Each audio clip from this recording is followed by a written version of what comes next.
Today's episode of the Meet the Brave podcast is powered by Northwest Pizza and Pasta, where if you think the pizza is good, try hands down the best wings in the valley. Nobody does wings like NWP.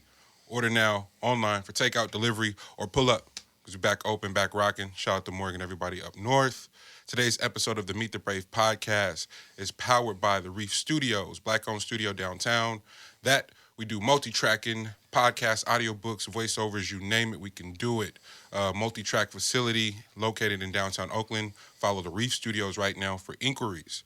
Today's podcast is powered by Uplifters, Black-owned domino company who recently collabed with Grand National for the special one-of-a-kind double six set with the spinner. Tap in right now. Uplifters, they just dropped their first series. Executive produced by none other than our own Let's Bubble. Franklin. Let's go, brother. First time used the real name. I had to actually say it. We're definitely going to talk about that. Bro, we're going to get to it. I'm proud of you, though. And last but never least, today's podcast is powered by Let's Bubble Productions, our very own Alexius Franklin on all video things for Meet the Brave, but now Uplifters for Grand National, LBR Films, you name it. Gizzle McFly just dropped a new project this week. We got a lot to talk about, man, a lot to celebrate. That being said, let's start the show. It's Meet the Brave podcast. I am Monty Draper. I am LG. Lex, B-U-B. Family, how we feeling? Feeling good. Great. Hey, I know you feeling great. What? Hey, L walked out and opened the door. I said, oh, you going to the shit right after you leave here. Like, you not, no breaks, no nothing. L normally be on his, yeah, man, I'm going to run errands today. Nigga, the world is open. Prep. I'm a meal prep. That nigga outside. He meal prepped all right. You meal prepped on Friday for the day. Meal prep happened for the week. Yeah. That's what it look like when you meal prep early. Oh, man. Lex Bub, how you feel? I feel good. Man, bros, I love the pot. Like, I genuinely love it, especially as the work continues to happen and you get some clarity on some shit in different spaces. And I'm often reminded of how much I appreciate y'all. I appreciate the Shaws, appreciate the studio, and our listenership, more importantly. Especially the way y'all been running up them subscribers on YouTube. That shit is crazy. Please keep that up. Subscribe to the YouTube page, YouTube.com/Monty Draper, where you can find all things Meet the Brave podcast. And then continue to follow the IG and engage with the IG. Special thanks to Let's Bubble Films, Let's Bubble Productions, and our brother Alexius Franklin for putting everything together. That shit is crazy. I'm going to keep saying it too, because we've been wanting you to do it for so long. It has pizzazz. It's got a little flair to it. Got a little something, little But let's start there. Shout out to Janelle, Uplifters, Black Nerd Hub, Alakai Rai, Jess and Corey, like everybody over there. Thank y'all so much for putting that together. The first episode of Uplifters Winning Formula. Mm-hmm. Executive produced by none other than our very own Lex Bubble. Like, come on, bruh. You got a show out. I know. You know? Like I said, whenever I talk to Jonelle, I always tell him thank you, because, like, for him to reach out to me and even run the idea across and be like, hey, what you think? Yeah. Like, I answer like how I always do. Oh, yeah, I'm fucking with it. I'm in. Let's do this. And it's been, like, episode 2. It's in the bag. Yeah. Like, yep. Y'all got 3 on the calendar already, and then I saw secretly 4. We got 4. Okay, bet. Okay, that's what I was gonna say. I think y'all closer to like 4 or 5 that are actually on the calendar. And as entrepreneurs, you and I just had a really dope conversation off mic about the difference between your passion and being a creator, but the business mind and the structure and the strategy. How important has the shift of just being like a little bit more structured and organized and like a little bit more stingy with your time and your bandwidth? Like, I've called you and you've been like, nah, bro, I can't do that. Whereas in the beginning, no matter what it was, it could be a day's notice. You'd be like, yeah, I got you. It could be day of, you would do it. Yeah. Now you like, nah, realistically, like I can't pull that off and perform. You've always been like that. You've never overcommitted. I think, but as someone who's notorious for overcommitting, it stands out to me when people either don't do it or they make the shift into no longer doing it. And I see that with a lot of the people I have access to that are successful. They're not overcommitters. So have you noticed that, or is that something you've been conscious of? I've purposely noticed that and planned because, like you said, for example, since we were just talking about this, when Sid was first born, I was still overcommitting to a lot of stuff. Yeah. So I can honestly say there was a lot of times where I missed out on stuff because I've overcommitted. And then I had to sit down with myself and really be like, look, for this to work, I need to schedule myself and hold myself to a certain schedule. Yeah. And if it don't fit the schedule, you just got to learn to tell people no, no matter how much, because saying no can be difficult, especially for people that you care about and you like. And sometimes when you say no to certain people, they feel like it's a shot at their character. Like personal, like, like it's personal when it's not even personal. It's just, nigga, I have shit to do too. Yeah. So it was just plotting and figuring that out. And so then when it comes to anything, like when Jonelle was talking to me about that, I was asking him, like, so what do you think the shoot schedule is going to be like? Because I didn't want to be in this place where I commit to something that I can't do. It's going to take up so much time. But he worked out a schedule that worked for me. That's dope. That's dope, man. And I can honestly say, having the privilege to be a part of the first episode, you often, especially now, you often walk in the spaces where you don't feel respected as a creator or as someone who is working hella hard. And y'all gave me the time, where to be, how long it was going to take, and then everything that you said that would be provided was provided. And it was just a dope experience. And then the amount of feedback once the episode was released was damn near overwhelming. Because I keep it a buck with you, I don't remember that conversation. I didn't remember any of that conversation. So I watched it going, holy shit. Because it was like, it was a lot closer to my truth. And this is hella, I mean, fuck that. We talk about it on the pod all the time. Yeah. I'm going through a real character death right now. And killing off that part of me that needed to pander, didn't want to offend nobody, didn't want to make nobody mad, all this shit, and not in a villainous way on some like now I'm Joker, like that would be disingenuous too. But it is way closer. That version of me was way closer to my actual truth as opposed to this processed, filtered thing where it's like, bro, what are you talking about? Did you find yourself tapping into that from like the entrepreneur course or the class or whatever that you were doing? Or no, it's from this. It's from being with y'all every week. It's 100% from the pod. So it's truly organic then. Yeah. Oh yeah, no, it's because I'll notice it in the pod. Like there's episodes of the podcast I refuse to listen to. So I'm like, bro, what are you saying? What? And now, just because of y'all, like you guys' leadership, like how y'all go about shit, is hella empowering. And what, like, bro, no, nigga, that's dope. You know, so listening to like. I was nervous because I didn't remember the conversation. I was nervous to listen to that shit too. But then immediately people start hitting me like, nigga, what the fuck? This is crazy. And it was a lot of in reference to the pod. It was in reference to everything Grand National. The transformation Brave Area is experiencing right now. Like it's just dope to be able to pivot. Because Black people, we have a really hard fucking time pivoting, and it has so much to do with ego.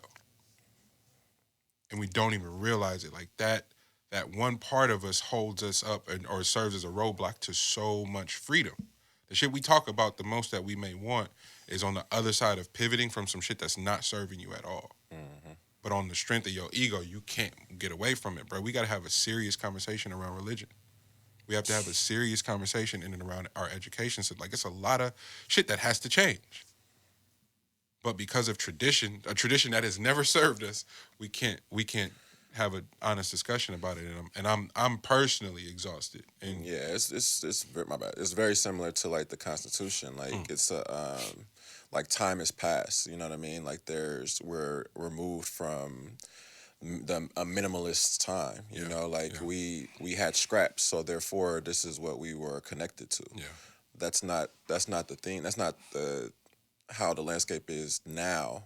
But we still are stuck in that time mentally, you know. So we always talk about that as far as freeing the mind goes. But you know, Black people are gonna have such a hard time going to that route because you know there's no safety nets. But how the fuck do you get us? How the fuck do you develop your own safety net? Yeah, you know what I mean, without fucking jumping, seeing if you catch yourself, seeing if you fly. You know, you don't know, you never know. What as far as the winning formula, Lex, is there anything you had experience wise? What you're looking forward to? Your vision for it?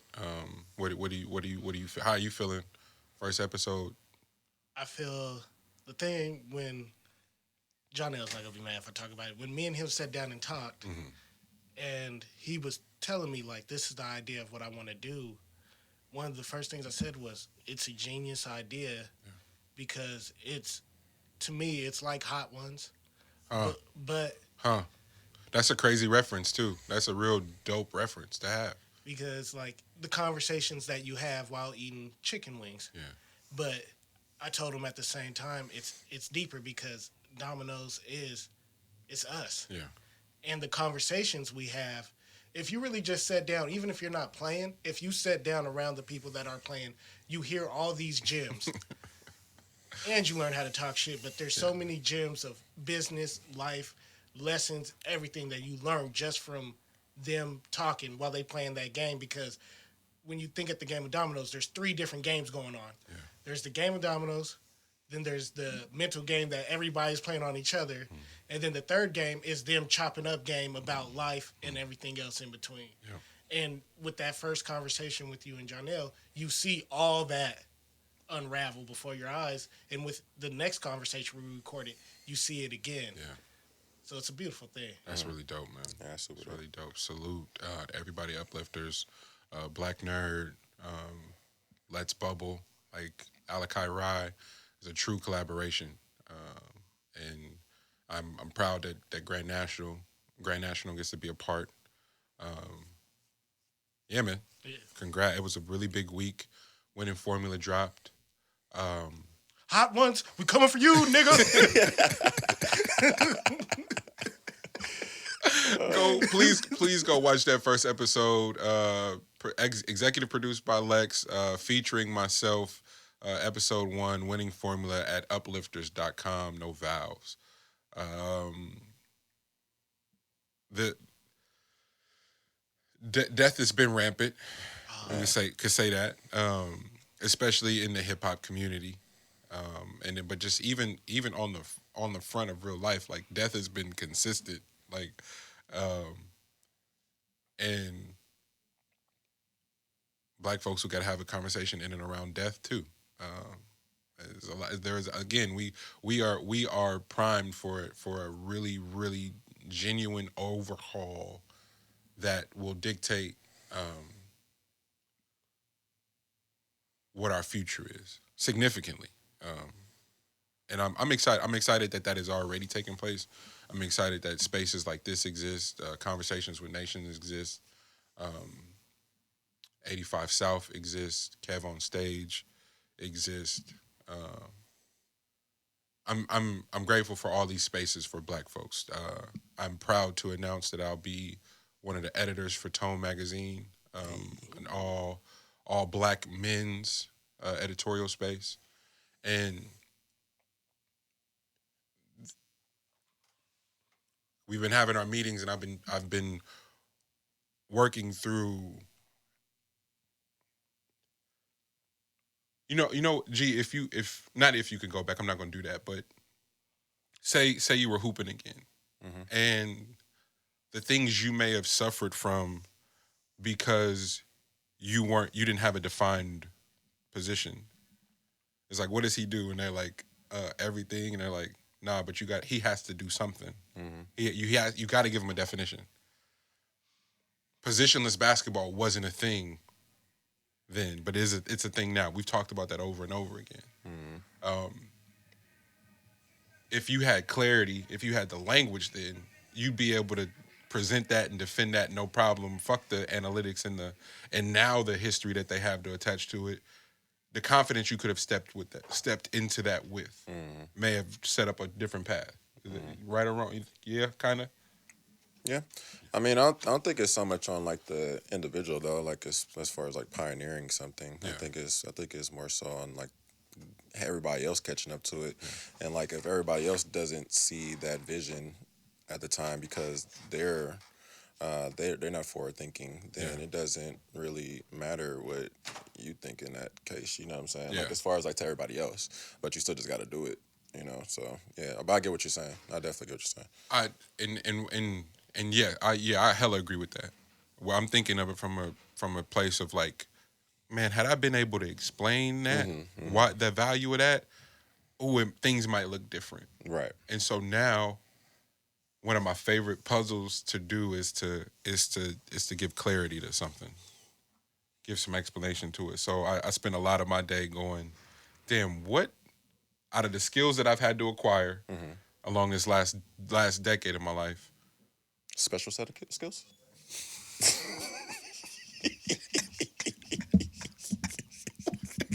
No, because that's exactly what special set of skills. Cut. What's happening? What's happening? Yes, sir. This nigga's wild, bro. I'm in here having confessional moment. He go, special set of skills is like come on, man. Let me live. My bad. Carry on. Can you provide some clarity? Can you provide a definition for that to explain? Like it's almost like being a salesperson. This is why you need this service. Because can't nobody else do it. Like from a creative agency standpoint, there are creative agencies that outsource to either independent contractors or other smaller independent agencies that just happen to be ran by Black people. And so they're still able to facilitate who gets the bag because it's like, yo, we'll give you a fraction of the bag that we got from this larger corporation. You're like, oh, that's how that works. All right, so now just getting in this place of like, nah, this is the role that I'm stepping into. This is how you own that space. This is how you monetize that space, and this is how you create equity for the future people to come behind you. You got to set that whole play up. That's why Rock Nation exists.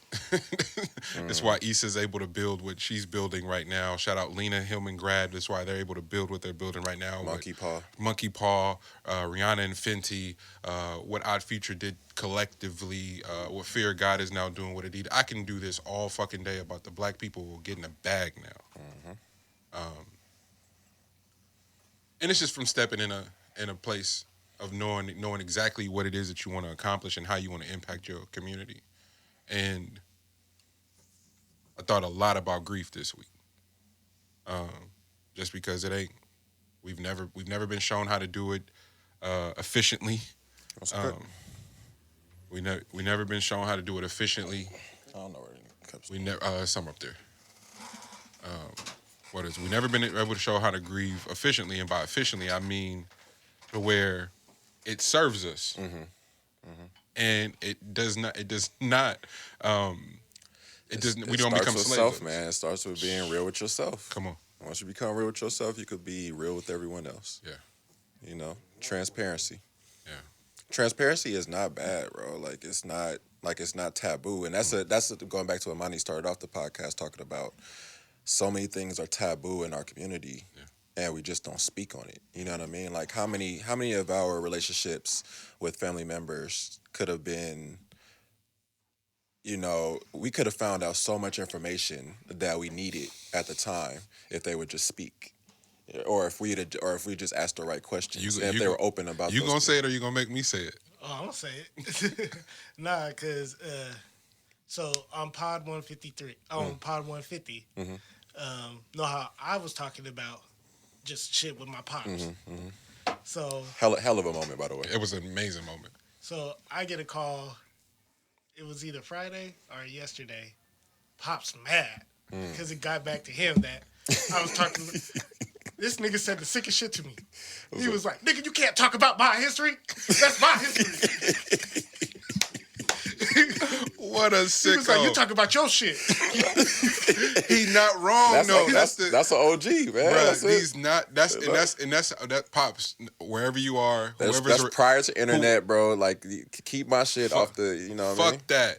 Whoever's relaying these messages, nigga, at least give them full context. Yeah. Don't stop doing that. Nigga, that's how black people get cut up from the fucking source. Exactly. Somebody go run and tell somebody a piece of something, and then this nigga off the handles. My dad did the same shit. That's why I said sicko, because that nigga's a sicko. My nigga, hey, man, hey, look here. I know all that shit you be talking about on the pod, so I need your help to mend this relationship with your little brother. I said, oh, you sick for real. Bro. I wasn't even mad, bro. Like, I was like, oh, this G. That's great. That's great. So I'm not crazy, right? Yeah, that's great. I said, bro, this is... I know all the shit. I know all the shit you be talking about. Use some of that shit to deal with this shit, please. Because I don't get it. I said, bro, you know what? But then to the part that your dad said, nigga, talk about your own shit. You know what? You're right. Yeah. I'm gonna talk about my own shit, man. I've been trying to get a salute, a nod from a nigga that is incapable of giving it to me, bro. That ain't nobody's fault but my own. I got you. I see you, champ. We rocking now. You'll never hear nothing from me in ill will towards Pops now. No, that nigga sick for real, bro.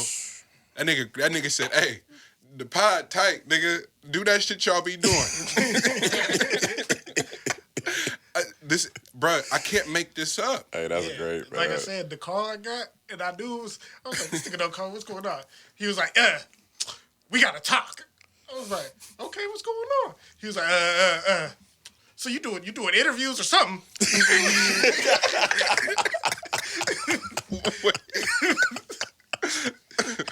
My nigga said like you did a tell-all book, bro. Like, he was like, I just don't understand why you bringing up my shit.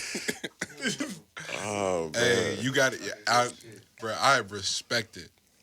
That level of commitment, it means it's something different. That's all it can mean. So back to the pivot. it's so simple though, bro. Your history is my history, bro. Like it's all of our history. Yeah, you can't have one without the other. That's it.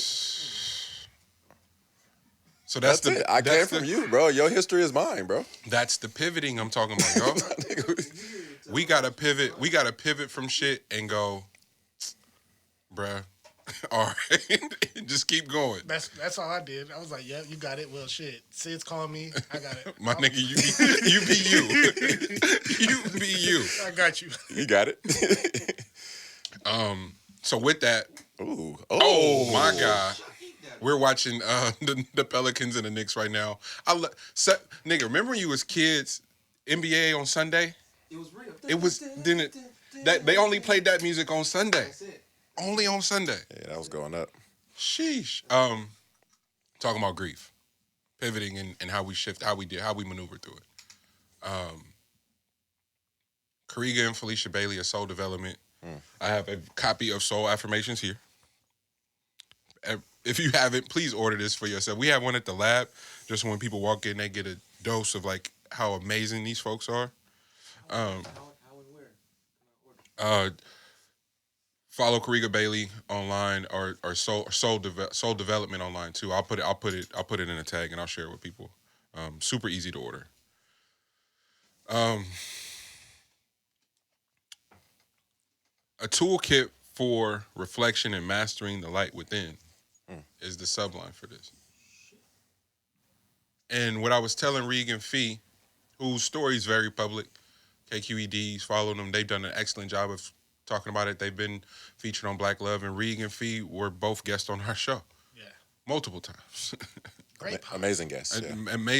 Amazing guest. And I am beyond proud to say that they become family in a way that family becomes family when they tap in with us. And we all, because we all family here, we know how people feel when they tap in with us is just different. I'm clear on that. Like, it's a lot of things I'll be up in the air on, but I know we different for real. So there is a force field that's around us that exists. And I want to say Regan and them family is the first time I felt that around some other folks where they whole family just go like this. It's like, whoo. So if your frequency ain't right, my nigga, you will get eaten alive around real love. Real love is powerful as fuck. Like, I mean, it can move you. But when we talk about that, when we lead with that, just pay attention to the resistance you feel when you start talking about real love around people that ain't never experienced it before. And it'll spook the fuck out of you how few people have been around it. Cause it don't look like the fairy tales. It could look like somebody checking you. And if you've never been checked before, that shit catch you off guard. And so, I mean, sometimes I had these days where I'm confused by what's happening in the real world, and I go, "Oh, niggas ain't never been checked before." I've been checked by people that are not blood, and yoked for real, like some scared straight shit. And then the very next day, nigga, you ate, you good, you need something, you need some nutrition. Come on, fuck with me, cause I care about you for real. So I'm not about to have you out here looking crazy. But neither here nor there. What Regan Fee did for a whole bunch of people that they didn't have to is that they documented their grieving process. From start, like literally in the middle of filming, in the middle of filming a documentary in and around gun violence and losing someone to gun violence, losing your brother to gun violence, and grieving that process, their beautiful baby transitions in the midst of shooting that film. So it's public, it's documented, like everybody's been watching, so everybody feels like they invested in your grief. They got a stake in your grief. So people are occupying your grief space. You're like, God damn. And because been around so much fucking grief, G, all I wanted to do was be there and be like, back the fuck up. Like, because it was hella people around trying to, nah, bruh. Let them rock. Like, it's not how it goes. It's not an hour and 30-minute film. No. This is a life. This is around the clock dealings with that this beautiful woman and this force of a man are trying to maneuver through. Then you meet their family, and you like, oh man, they good. They don't need nothing. Like they around some of the most potent love you could ever feel. Mom, pops, Fee's mom, Reeg's brothers, the nieces, the nephews running around. That shit is. So getting to be there for that was the most amazing thing, and it's like, yo, what helped you come on the other side of that? It's the pod, it's being around them, it's the class, it's a whole bunch of things that are taking shape, but they're all happening at one time to sort of give you power and stepping in your space. That's what I told Fee. That's what I told Fee and Reed. Told him the other day, like, yo, thank you for sharing that with us, because you didn't have to show people how to grieve. But y'all did. Y'all sacrificed yourselves and documented that space. So I wanted to tell them both thank you. I wanted to tell Kamayu thank you. And they have a really real special announcement that I wouldn't feel right if I didn't allow them to make. My excitement wanted to acknowledge them today in some capacity, but I'll let them make their announcement, and it's happening soon. So hopefully we'll get to have Reeg or Fee call in and let them tell it. But I love you both, and thank you for real. I needed to say that today. And in grief, when there's life, there's death, and whole bunch of loss in the real world. And but this ain't a hip hop show, but I'm clear on my affinity for hip hop and how much it's shaped my world. Black Rob, right on the how many days after DMX? Same week for sure. Like right after Black Rob transitions. And we got a lot of listeners that are that are 25 and under, surprisingly. So they may not be aware of Black Rob. And I didn't realize that until people were like, who? Because people were saying who about X, and that shit was blowing my mind. And so I was like, damn, that's a real many thing. And when you think about music and its impact, especially East Coast, West Coast, and Black Rob doesn't get enough credit. Him and Shine don't get enough credit for being that middle transition after Big died. Yeah. Like keeping the lights on at Bad Boy. Definitely, especially with Black Rob. Yeah, like Whoa was a massive single. When they start doing history shit, they start telling you about what it actually did in real time. I thought it charted higher. It was in rotation for that long. I thought it had, in my mind, it had to have hit number 1 at some point, and it didn't. But it cracked the top 10, which makes sense. But I'm like, damn. When you think about how hard that is to do, and then I think it stayed on the top 10 for like 28 weeks or some shit like that. That's a real accomplishment that is so rare. But because Drake has done it a few hundred times now. Wayne has done it however many times. T-Pain. There's a few of those people that have done it in the triple digits. We kind of like shit on what an accomplishment that is. Dame Lillard was on the Jalen and Jacoby on Friday, and was talking about just being consistent every year and then adding a new dimension to his game and becoming so consistent that people could go, like that's what he do. That's just what he does. So you're what they're measuring you against versus everybody else's inconsistency. That's why an average player or somebody can get all the praise for having an ungodly moment because you dropped 54 times already this year. So that's regular from you if you do it. So another thing, folks from this area don't campaign. So there you go. Yeah, so that's that. He said that too, G. Niggas just put in work, and if you get it, you get it. He said that. He was like, "Yeah, I'm just gonna do it and not go, yo, I did this."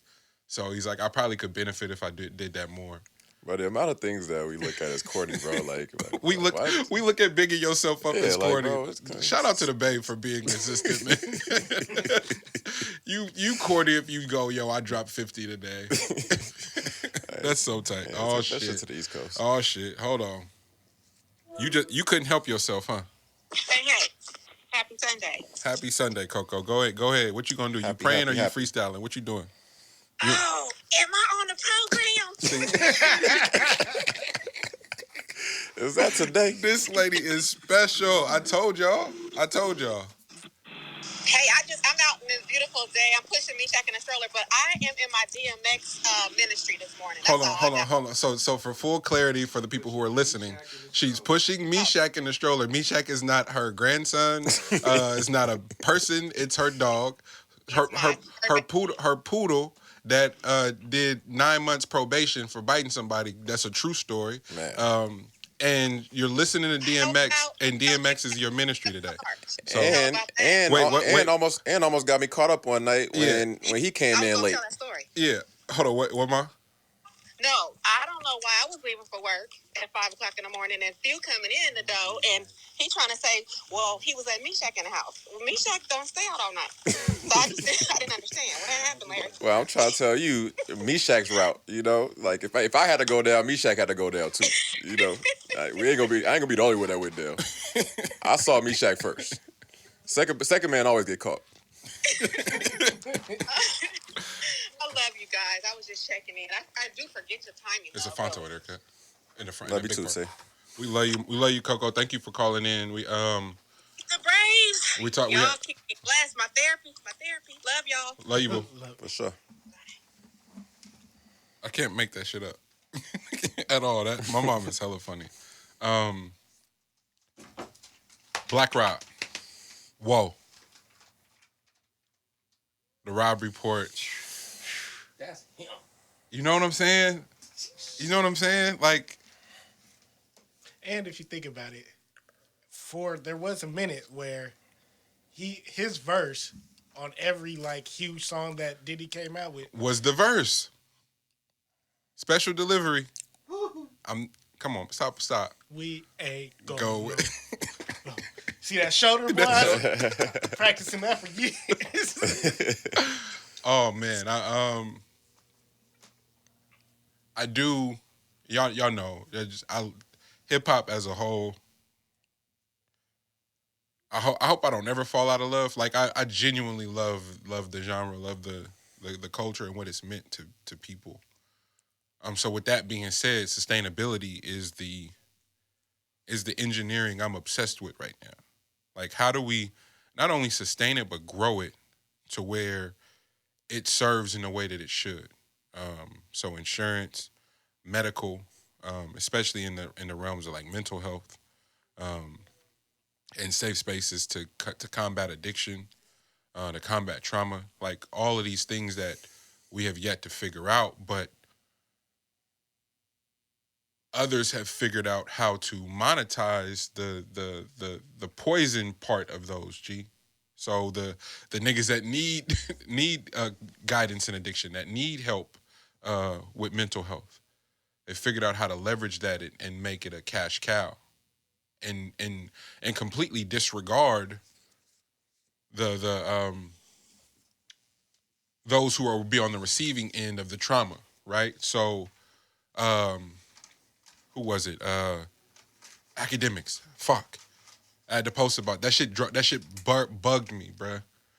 Bobby Shmurda goes live from the studio and is playing a record on IG Live, and it's different than what we know him for, because the one we know him for, hot nigga, and caught a body like a week ago. So it's dark, it's talking that shit. Bobby on the record essentially going, I'm not killing nobody, I'm not going back to jail, I'm not doing that. That's essentially what he's saying. Yeah, you use this in court. Like, I know what they gonna do, so this is what I'm telling y'all. I'm having a good time, smiling, we getting money, I look good, my skin, like he's saying all that shit on the record. This nigga Academics gets on Twitch and go, we don't want to hear none of that. Mm-hmm. Tell us about how you mad about them niggas snitching on you. Tell us about what happened in jail. What? Perpetuating. And this is somebody the labels pay for marketing rollouts. Academics gets a check from record labels, bruh. That shit is crazy. So it's the cycle. So it's like, oh man, R.I.P. King Von, but the rollout is to go through this bitch nigga. It can't be both, Empire. That's crazy.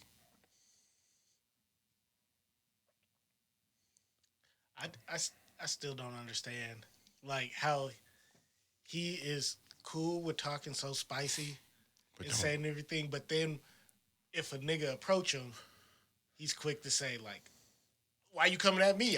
He's gonna sue. He has security. And I'm gonna call the police. But that's when you're not outside for real. You know what I mean? And never have been. That's what it is. But they're raising a whole generation though of people that's not outside. And this isn't about ACK, because going at ACK is counterproductive. This is I just wanted to point that out because it happened on his show. This is rap culture all the way around. That's happening too. It's set, like, literally the rollout is to build a case that could indict these kids. And they're 18, 19, 20, 21, 22, 23. And if they're lucky, they catch a 10-year probation sentence.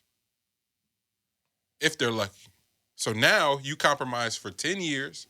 Nigga, you can't be around no felons. You can't be around a situation. Or that's jail time for real. And it's like the studio situation. Like walking in some of these studios is like fucking preparing for war. Mm-hmm.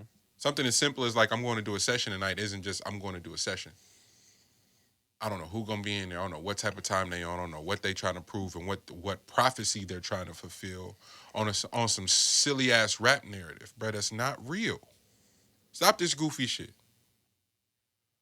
Who is it from No Limit that got pardoned last week? Mac. Oh shit, he got pardoned? Yeah. But did 25 years though. And there's evidence he didn't do shit. But because the judge at the time felt like it was like, yeah, this is what we know. And you got the rap lyrics to back it up, No Limit. 25 of your life, bro, you didn't do nothing. picture that. And we in 2021, and this goofy nigga is sitting behind his computer telling Bobby Shmurda to rap about what?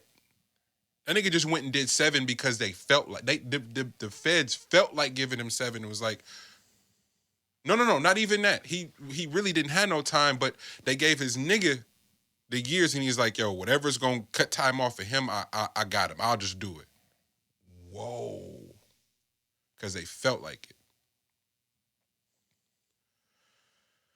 So when they want you, they want you. And now these niggas got the nerve to sit up on this George Floyd case, and the DA is arguing carbon monoxide poisoning with a straight face, with the straightest face. Yeah. Well, his face was right by there. I said, oh, this is sick old mode for real. For the world to see. And guess what we gonna do? Pull yourself up by your bootstraps. Yeah, going on about our business. I said, bro, when it if you gonna be that sick, I'm fully stepping into my role. Mm-hmm. If you with a straight face, in the name of just some bull. The way the court is set up is the most goofy shit, but in the name of that, go carbon monoxide poisoning. With a straight face, bro. Faced it. Don't expect nothing but crazy energy from me. Nothing. If that's what time we on, bet. You gotta match him, man. Gotta match the sicko. You gotta match him. Hey, just tell me how we playing, baby. Just tell me what we doing. Bro. Just open your mind up to the possibilities and go past that. You know? That's kind of where you gotta approach him at. The other crazy part about that was when they cross-examined dude, he was like, "Wait a minute. So you're saying this on record, but you didn't have no reports done about this? Yep. You ain't even checked his lungs or nothing?" The dude's like, "Well, I was like, how are you allowed to just say that if there's nothing backing it?"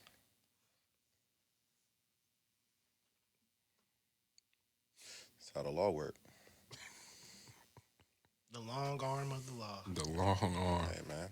That's why the lifestyles will be an outlaw, bro. They don't touch you. Huh. If you know the ins and outs of the law, they don't touch you.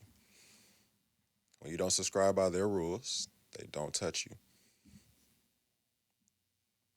It's a balancing act. But if you tune in and you respect their rules, then they could do whatever the fuck they want with you. You respect them, but they don't respect you. What kind of shit is that? Why would you ever?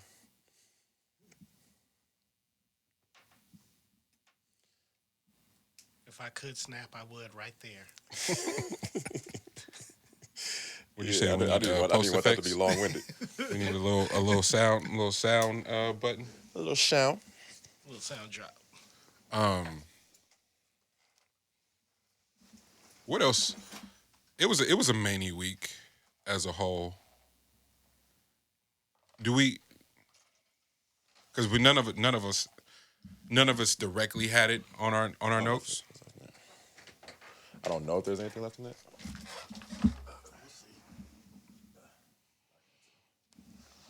None of us directly had it in our notes, so I won't. What's that? Well, I guess you did. You had Tommy Lloyd on, so yeah, man. Congratulations, man. Congratulations to Tommy Lloyd. For folks that don't know who that is, he was the right-hand man this year, or last 2 or 3 years, actually, to Mark Few over at Gonzaga. He's been there since 2000.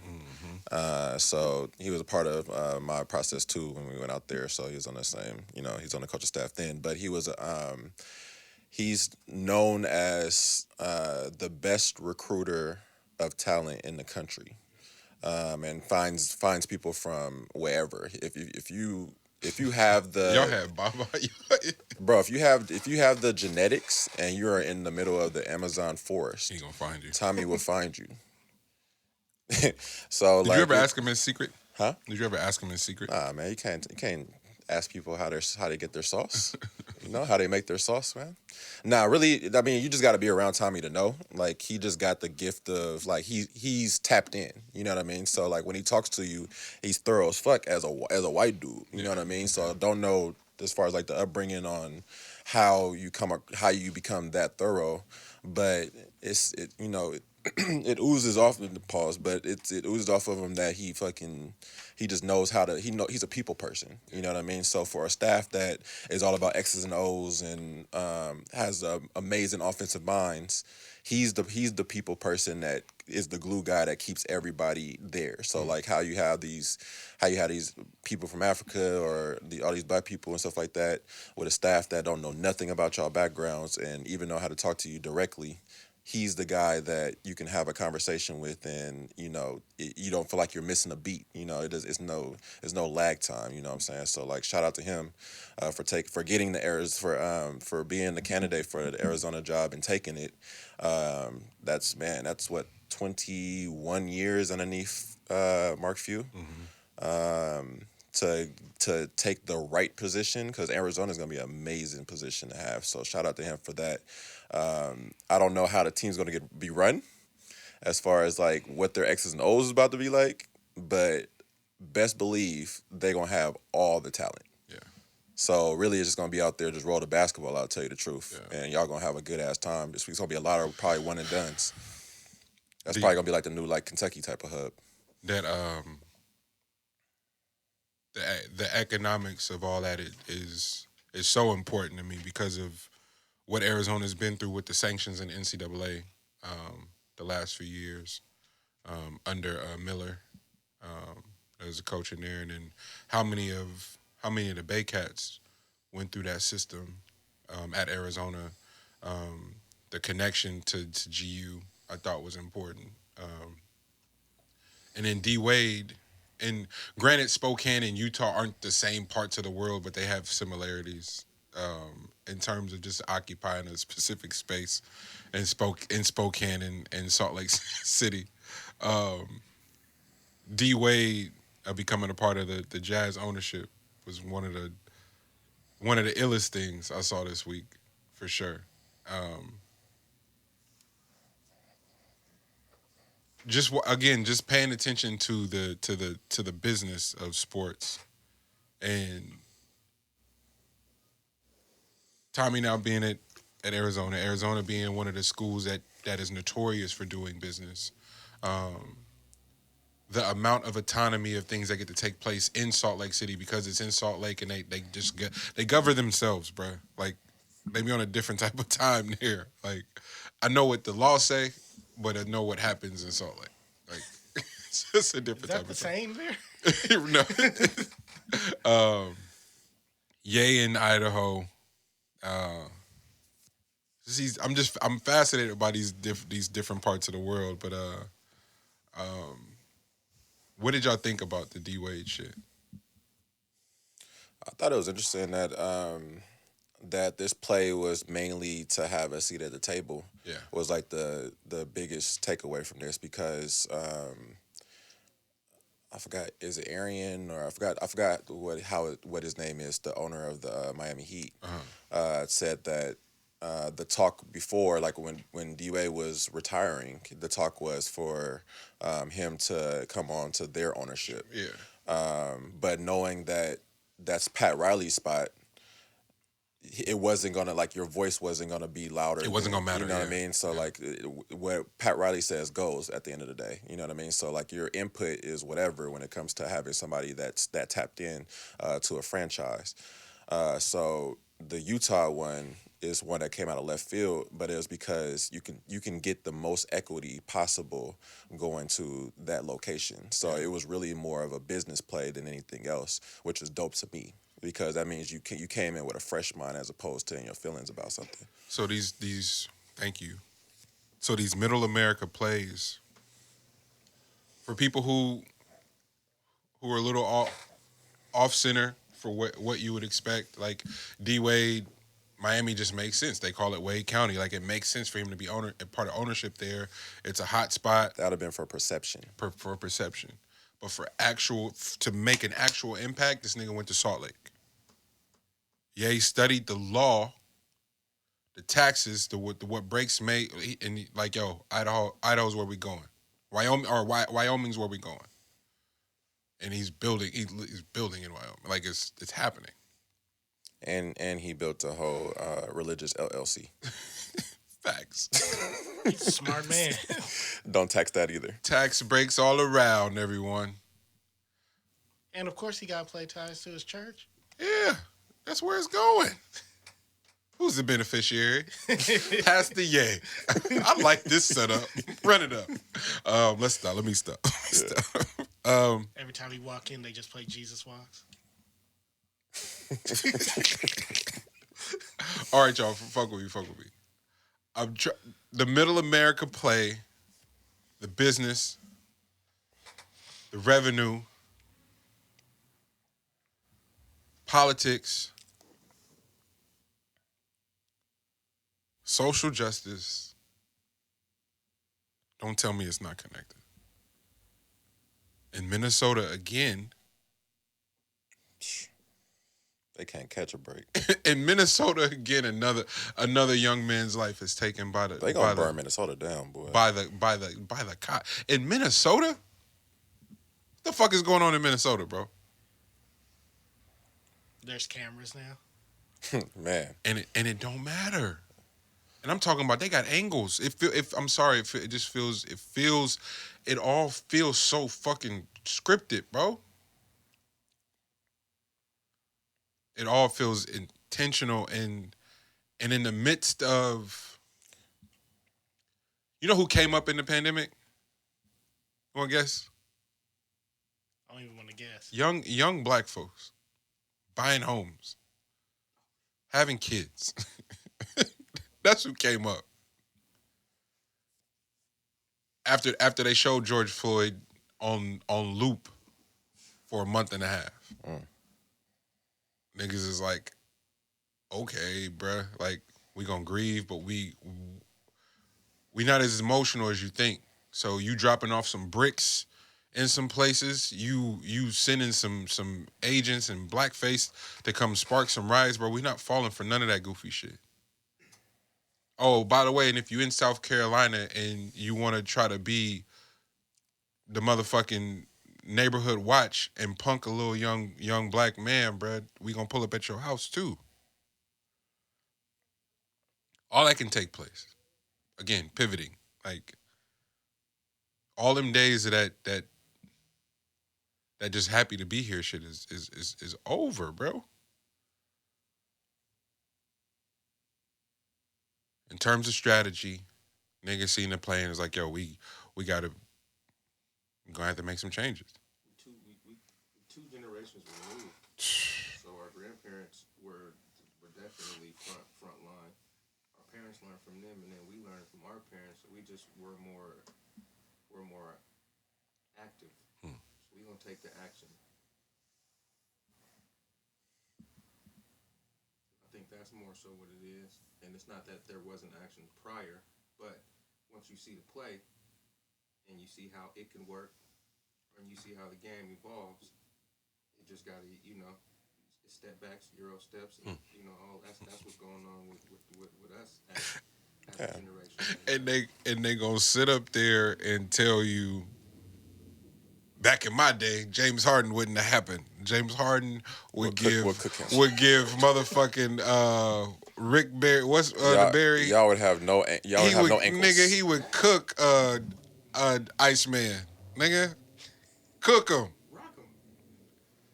Stop, bro. Things get better. They don't get worse.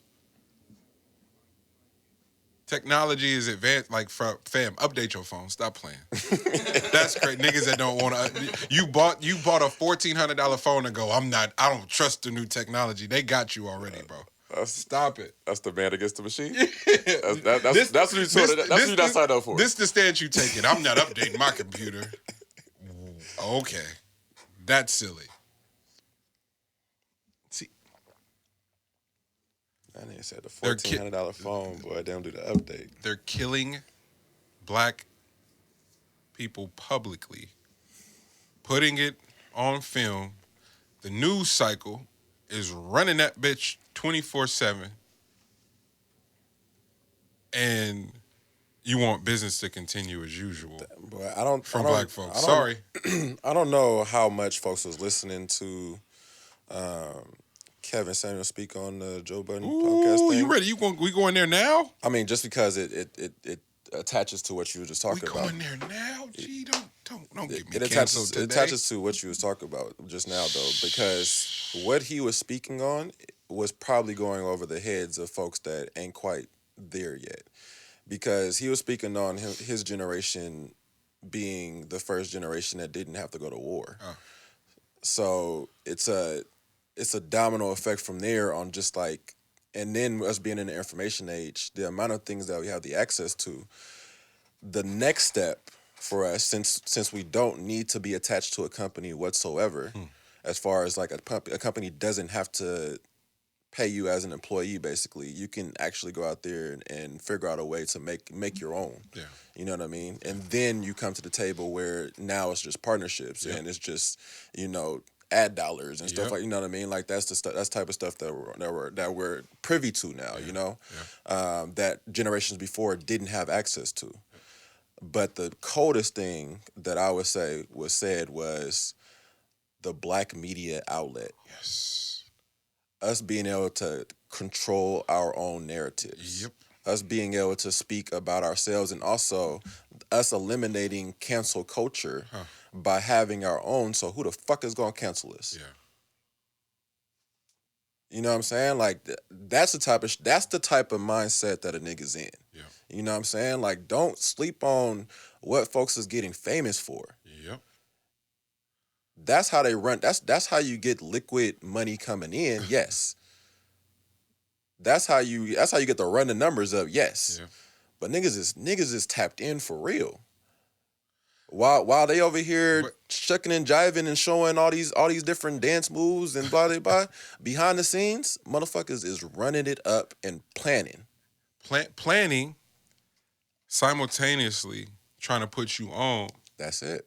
And the one thing you can fixate on is how he's saying it. His delivery could be better.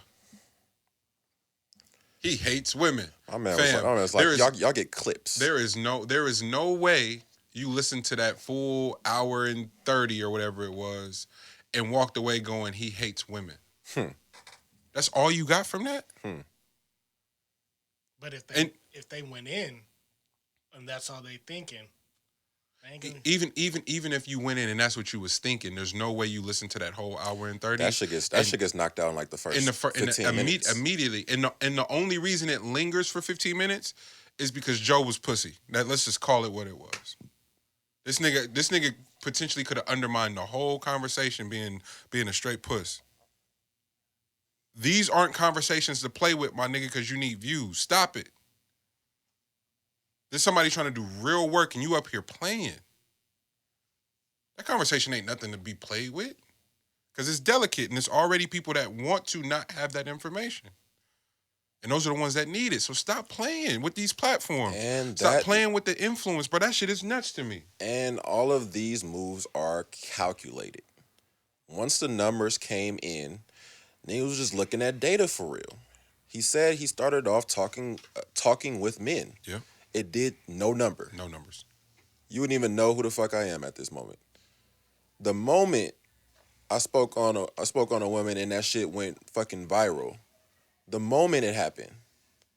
So I'm comparing and I'm like, bro, why the fuck would I just continue to speak the real on this part when I can just run it up on this side, but also make sure that we having real conversations.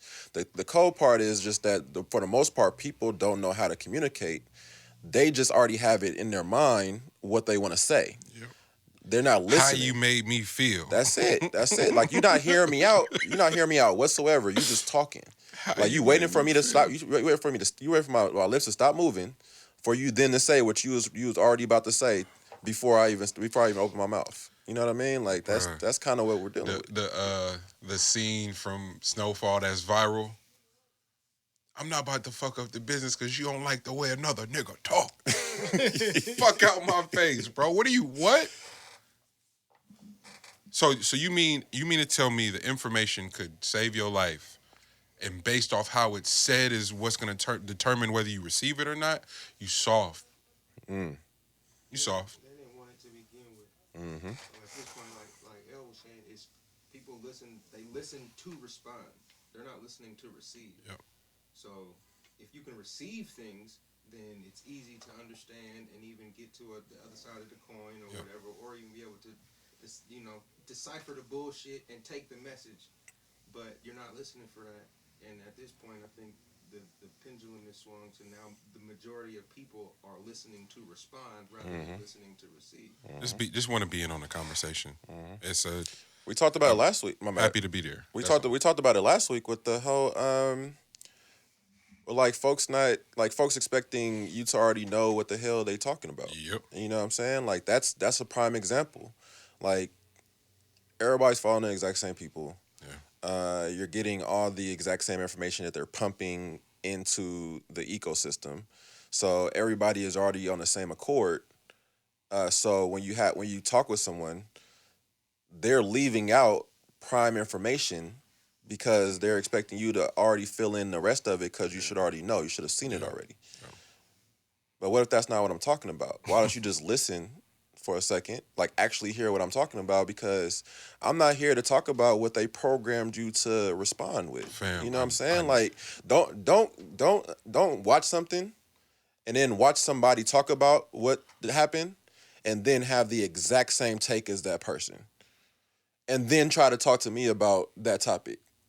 Don't regurgitate some shit to me, because I'm gonna ask you some actual questions because I'm actually listening to you, and I'm gonna try to figure out how. And if I get any gauge that that's what you're doing, I'm actually listening to you. If I get any gauge that that's what you're doing, best believe I'm tuned out. There ain't nothing else to say over here. Yeah, you done lost me. And that's what we refuse to understand about audiences, and markets. We're so programmed and so fixated on not being offended. We don't know that these white folks that no matter what, come hell or high water, that's gonna get their message off, just go speak straight to their congregation and go fuck whatever you talking about, because that's the flex of power for real. There's nobody to come shut our power off. There's nobody to come tuck my mic off. That whole who gonna check me is that only white people should be saying that. They're the ones that own the shit, the platforms and everything. Who gonna check me? Can't nobody cancel me. Can't nobody unplug the mics. Be playing saying that shit. Wish I would. It's growth, and it's led through the lens of like, I really care about my people for real. We built a whole fucking agency based off caring about black creators in the Bay. Specifically, we built that shit. And it's working. Like a motherfucker. And watch how it scale. We've been able to figure out how to scale without no consistent revenue, nigga. Watch when the money come in. Y'all niggas was shook last fall. Watch when the bread touched down. News flash, nigga. This has been happening with no bread. Be afraid. Be very fucking afraid. Because the money's here now. Now there's no excuse for nothing. And guess what we didn't do? We didn't play the emotional game either. So it wasn't one based off of like false narratives. This is the reality, how we maneuver in within said reality. Oh, and now we got some true bandwidth, so now we planning for the future. You're fucked. Ooh, it feel good too. Man. It feel good too. Feel real good, don't it? But I guess that's what frustrated me so much about the Joe Budden podcast, the episode and the Kevin Samuels. It was a wasted opportunity. I think they still were able to do some stuff. You think he's gonna go back to that platform? Yeah, I do, because I do believe part of his brand now is playing into the popularity, because that's what the optics move the meter for black folks. Let's not pretend like if you're not lit, you can do a little bit more potent shit with our people. So he gonna see that his numbers are gonna go up significantly because people are unaware how big Joe's show is. It was dope to hear Ice and Ish talk about that yesterday after the Kevin Samuels one. They were like, "Yo, we knew the show was big. We didn't know it was that big." And they've been on for 6 episodes now, however long, and it took them however long to figure out how big that show actually was. And Spotify did the same thing. So if your niggas can play you on how much of an impact you make, and you better believe some white entity didn't understand your value, Joe. Your own niggas sat on your show and went, "Oh, bro, we didn't really know." I had one quick question about that. Do you think now, because when they made that comment, the thing that hit me right off the top was, I wonder if now they're going to start thinking of second guessing what they say. Oh, yeah, facts. Because the first 6, they was up there saying anything. But now that they're like, oh, shit. Do you think that they'll start pandering to Joe? Yes, 100%. Do you think that they're going to fall in line like the rest of the cast? The rest of the cast didn't fall in line. That's why they're not there. No. I'm not talking about the co-hosts. I'm talking about the rest of the staff. Oh, Savon and Alex. Yeah, because how that first episode took place when the first episode when Roy and Mal weren't there. Okay. And how everybody was pandering to Joe's feelings about this, knowing damn well he was wrong. But he's the money machine. That's for everybody else in there. So everybody else needs something from him. So therefore, that's crazy. They weren't willing to actually get to the crux of it. That's crazy, G. We haven't. We at least I purposely stayed away from this topic on the show. But we haven't had that conversation though. I did not know that that's how you felt.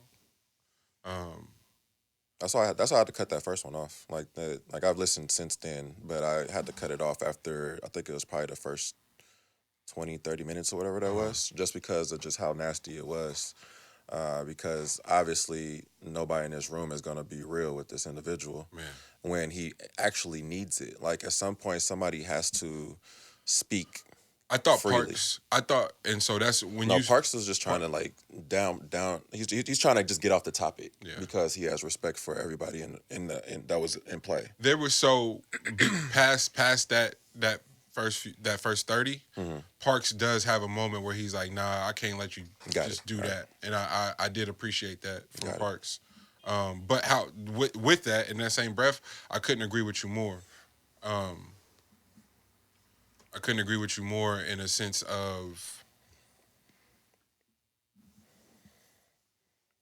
the additions of Mal and Roy to the show and the value they hold.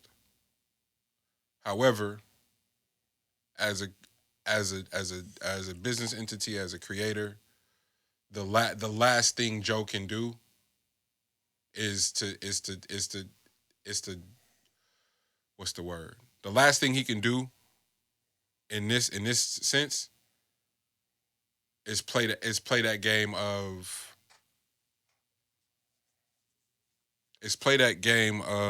I need y'all. The show's got to go on. Good, bad, or indifferent, he has to continue because it just sets a fucked up precedent going forth. And I know that's the last thing niggas want to hear and they want to say, but it's what Joe's telling everybody behind the scenes. I got to keep going. It's exactly what he's saying right now. Yeah, no. I hope them niggas come back. If they do come back, it's gonna be lit. But fuck them right now. It is, and he ain't gonna say that. But he may as well. I would have appreciated if he would have said that because that's exactly what he's insinuating, or when you listen to the microaggressions and what he's saying, he's essentially saying this. Fuck them. I'm gonna keep running it up. Yeah. No, I agree with that. I just think it's bigger than the business sometimes. You know what I mean? And in this play, I get on the creator side, like what you have to do. You know what I mean? Like the show must go on. I understand that. There's too much money at play here to be playing around. You know what I'm saying? But could this all have been avoided in the moment if you weren't not respecting your mans in the first place? Yeah. You know what I'm saying? Like sometimes it's more than just what you can do for someone else. You know what I'm saying? Like you in this moment, the shit that was potentially said, ain't no coming back from it. on your particular platform, I don't care what the money play is. Because as a man, that means that and this isn't no ego shit. This is more so, this is on some strictly respect shit. And you're not about to piss and call it rain, bro. Like, you're not about to say whatever the fuck you want to say. And then when I say, all right, well, see me with the hands then. Yeah. Because you just tugged on some shit that's beyond this whole money shit. Yeah. You know what I'm saying? And then now you want to be like, oh, well, you can't be on my platform then. Yeah. You know, take some days off. Take my ball and go home. You know what I'm saying? Like you can't dish it and then can't take it. You know what I'm saying? Like that's all it comes down to. Yeah. And that's the part that makes it hard. That's why I was like Rory still want the fade. Like he's not coming back until he catches the fade. Yeah. Like if that's got to be in a closet where you can only do body shots, but like my thing is like it's a fade has to happen before you come back. And the whole Rory that's why I stopped talking about it, because the whole Rory shit, it was becoming not funny at all to me. Yeah. It was hitting a little too close to just like, yo, that's that nigga livelihood, good or for better or worse. Like, it's not defending Rory. Like, nigga, you on pure player shit, like whatever come with it, nigga, you gotta maneuver through. Like that's just how moving like that goes. You gotta maneuver through that. Bet.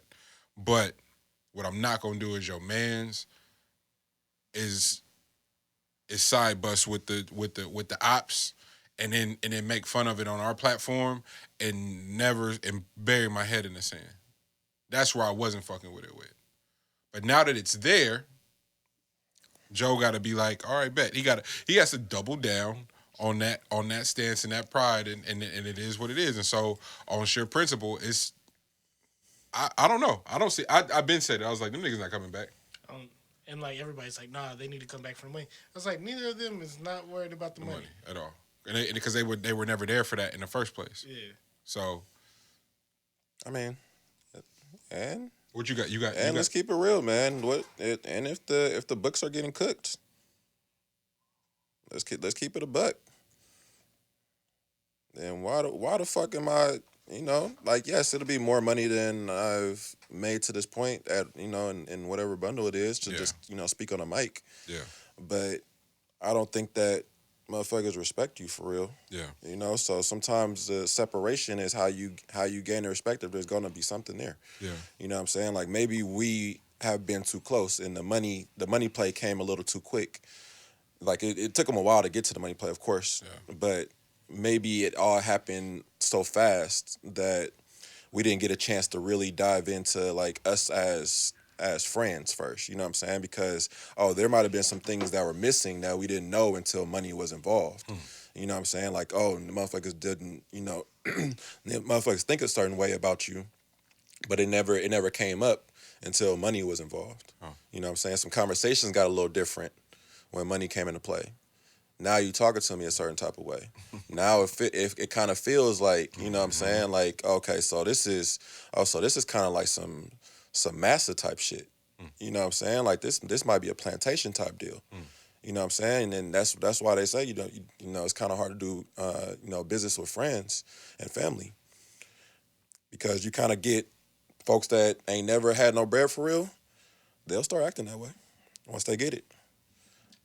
They'll start moving a certain type of way. Speaking of moving a certain type of way, are you gonna really sit up here and make me defend Lena Waithe on my own today? Fuck no. Are you, Lex? I'm with you. No, we here. It's not just me. It's the way he said. Okay. He like Lex was so cut off guard with that one. Yeah, he like, what you mean, nigga? He's about to cuss me out. I was like, I'm just checking though. I promise you, I'm just checking. How many episodes of them have y'all made it through? I'm up to halfway through the black and white, so the second to last episode. Okay. Honestly, I only watched the first episode. Okay. Then it's just I've only watched the one. I'm only one in. You watched it, cut? Oh, y'all in for a treat. So I know what it is, but I ain't tapped in.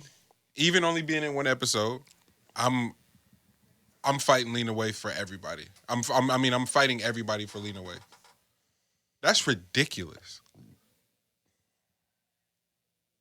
But I'm so confused by people, bro. Y'all got to help me understand how niggas can really, really, really pick and choose when to stand on some shit. And 9 times out of 10, it's against somebody trying to liberate them for real. Am I tripping? Well, the cold part is a lot of the takes is coming from folks that have only seen the trailer and only seen the first maybe 15 minutes of the first episode. So if that's triggering to you, then you're going to have the take of the masses right now. Yeah. Like, everybody feels like it's playing on black trauma, and she has a track record for that. Yeah. Without actually, just watch the fucking season, please, before you have a take. Like, why are you running to a take? They gave you the entire season at once, and people came out with a take when it first dropped. You didn't even watch 1 hour by the time they had comments on it. Full deep dive. You know what I'm saying? It hadn't been up an hour, and people had full think pieces on a show that released the whole series for you. And so I urge you. And this is solely for my black creators, rappers, singers, producers, storytellers, you name it, poets, bro. Fuck what your people talking about. That's it. Cause they sheep for real. We're not gonna hang out on Lena and them, but look at how this fucking vaccine is being branded and marketed and taken away and revised. And man, and how people pulling up on you. You ain't got your vaccine, young blood. Nigga, you got yours, nigga? Oh, nigga. Because you got the wrong one. They gave you the wrong one, especially if you went to Oracle. You for sure got the wrong one. Man. Not only that, bro, it's a whole nother part to it, bro. I'm sorry. I'm sorry. I don't want nobody to die. My bad. We got motherfuckers really still drop it like yeah. We gotta be responsible. My bad.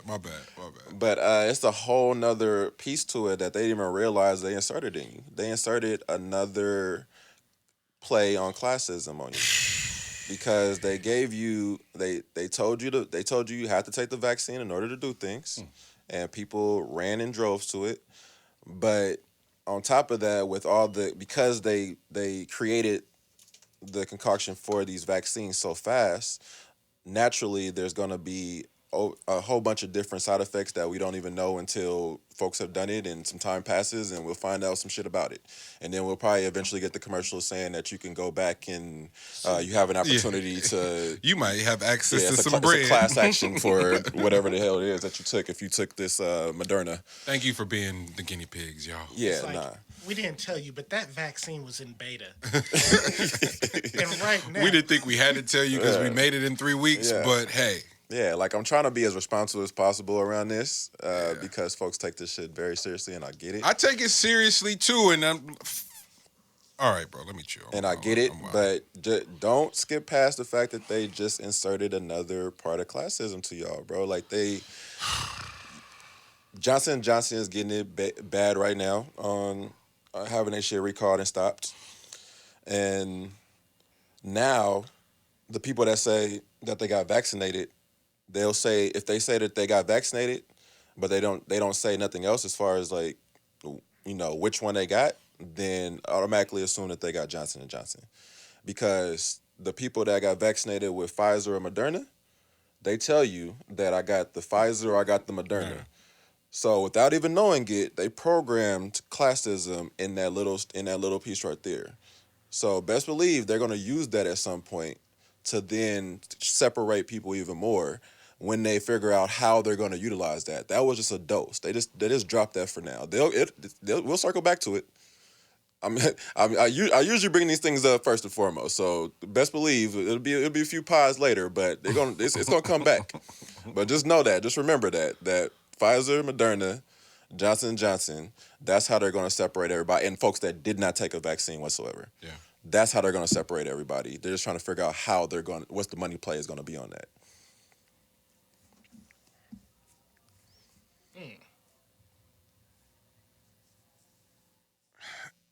That's how these things work. They already got some of the money play when they were talking about if you're traveling overseas and you're not vaccinated, then you got to stay in that hotel for 2 weeks. Okay. On your own pocket dime. They're building a whole nother business right now, bro. Like, best believe it's happening. Sorry, I've been in America for long enough, bro. Like I see all this shit. Yeah. Like, bro, I've been here long enough, bro. Like, it's not hard to see what motherfuckers be doing, bro. When you start thinking like a business, bro, this is literally because that's the play I would do. And on top of that, America, that would be my play. And people get mad, but I said the one thing America gonna do is run the numbers up. America gonna get the chicken. Exactly. Gonna get the chicken. Yeah. What pandemic? What pandemic? They were the first ones that said pandemic. We just don't know Come it. on. Are you telling me they trademarked that before? Oh, they already trademarked it, and then they just told they drove to the hood and went up to a little kid and gave him some candy. Was like, remember, it's not a pandemic, it's a pandemic. Kid told everybody else. Damn. No, sorry, Marty. Before we move on to, like, I know you want to go to the topic. Okay. I want to go back. I wasn't even gonna do that to you, but now that you set it up, I'm definitely doing it. No, I want to double back to the them though, because I've seen further into it. I'm not gonna tell like any details on it, of course, but just set this picture because I'm trying to get people to watch it. I know it's gonna be hard for folks because they only seen the first 15 minutes and they said fuck that. But imagine a world where they tell you a story about the Great Migration from the South to East Compton for this particular situation. Yeah. And they showed you that there were real human trauma, and they created horror around trauma. Mm. So they made all of the trauma that everybody has into a physical being that you can see. Yep. Most people didn't have that, of course. It wasn't something that you could envision or whatever. It was just with you. But they created a horror around it. Yeah. But it wasn't just black people that had it. Mm. So while everybody's thinking that the story is about black trauma, it's truthfully about all humans had some level of trauma. And the trauma that's never talked about is the trauma that white people had. Wow. You know what I'm saying? So that's the part that gets skipped over. It's just automatic that white people were doing something to us, yes. But we never talk about white people doing things to other white people. Skim right past it. Mm. So how about I show you it physically? You know what I'm saying? While you're doing shit to black people, it's because of some shit that you have to deal with. Yeah. You know what I'm saying? So let me tell that story a bit. Yeah. So, you know what I mean? So like I think it's so many different layers to it that you get caught up at the very beginning, and also slipped in the color of law too. That's exactly how I set the conversation up with Moms and Grams last night or yesterday. The color of law. We driving through. We just drove through Richmond, and just look at the different neighborhoods, and it's like, oh, y'all ain't read the color of law yet? Like, damn, I was like really excited to present that to him. Mm. You grabbed it this week, didn't you? The color of law. Yeah. No, I've had it for a little bit, but I'm reading it really slow. Yeah. It's a lot of information. It is. It's a lot of, so, like, some of my friends have been like, damn, it seems like it's taking you forever to read that book. And I'm like, nah, it's just a lot to take in. Yeah. So, for me, it's like, in the way I just ingest things, I have to make sure that I understand it. So, I might read one chapter 2 times and then take notes. But that's just me. But for me, it's helping a whole lot. Yeah. Instead of just reading through it and you have no comprehension of what you just read. No. That's another thing, too. Normalize going over information. Like, just because you've seen it once, just because you read it once, just because you heard it once, you ain't get it. Go back. Shout out to, I've been saying it every week, but I'm going to keep shouting out Nana in Court and everybody at the Hope Foundation, bro. That shit is helping so much. And that's one of the main things they talk about. It's like, bro, you can read them books you can read them once, but it's about the retention rate. And it ain't going to be to the second or third time. It's probably going to be like the fourth or the fifth that you run back the ego as the enemy and you really get it. Because that shit is like, it's the Kevin Samuels effect. The ego's the enemy, bro. I feel like that nigga cussing me out. I'm offended. For real. I'm not even capping right now. I'm truly offended. I'm going, oh shit, because it's pointing out all my deficits. Like I gotta step my shit up, and it's just a main thing. So it's not gonna be to the third time where I really get the gym, because right now I'm getting it. There's a shock value. It's like being dropped in cold water or something. You're not really understanding the benefits. The first time you take an ice bath for real, you're like, God damn. Why would anybody do this? And then it ain't to the fifth time where you feel you immediately get shocked back into, nigga, my blood is circulating, bro. I feel fine. Like the trainer, the trainer on your staff spends the first however few months of the season convincing players to rehab after practice. And make sure you in here before practice so you can be fully functioning. Your blood can be circulating. Nigga, if we got to do stem, whatever you need to stem ice heat, come do it before, so there's no excuses for you not performing. Mm-hmm. It's the same thing with this information, bro. Like, you're shocked. You don't know what's happening to you. You need to slow down. You need to fully process the shit, take notes, ask questions. There's a lot of different things to do to really, really retain it. And we don't have feedback circles. And we for damn sure don't have, we have feedback circles. We don't have healthy feedback circles. So my communication is fucking limited. And I didn't even know I was doing it at the time, but it was like certain people energy, speaking of, certain people energy and their vision and their trajectory, like I just couldn't be around. Like you're not working on nothing. You don't have no plans, nigga. You thinking about yesterday. I'm trying to talk about 2024 some days. And it's dope. It's dope. Explain yourself, mister. Yeah, I'm trying to figure out what I'm still trying to figure out how you want to set it up. So I know I set it up. So during the week we have notes, and just walking around in the world, you like, I'm gonna keep this and bring it up on the pod, and hopefully you write a note as to what that shit means, so you don't completely botch the take. And so I've done it multiple times where I forgot to put the note next to something, and it'll be something crazy. I'll do it all the fucking time. It'll be the thought of, because you want to write down the raw thought. Mm-hmm. So the raw thought would be kill Whitey. Wait. Explain that, sir. What the fuck does that mean? Don't just come up on your pod and say that. Like, that is dangerous. So we've had a few weeks where one of us have forgot to write the context and what it meant down to the topic, and we try to fight our way through the subject matter. So I'm always giving myself a fucking riddle, and I gotta stop doing that shit. Like, it's actually tight because I think we can figure it out. All right. Because in parentheses, I just put more into the riddle. Like, wait, you such a sicko, you don't even bother to explain it to yourself? Bro, I put in parentheses. This is okay. You can take the question, but I put in the parentheses. I'm gonna do the parentheses first. Do the parentheses first, and then the thought. Yeah, the parentheses was out with your guys. Oh shit. Oh, no, that helps. That helps. Okay. Thank you. What would you do if you were about to get your dick sucked, and then this sicko put in parentheses, but you out with the fellas?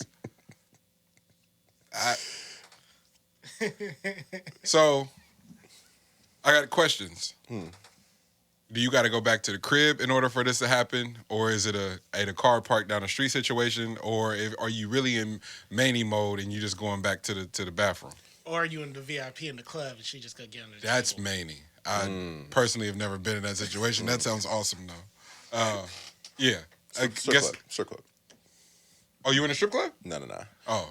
No, we was in a club. Oh. We was in like a bar or something like that. You in the bar?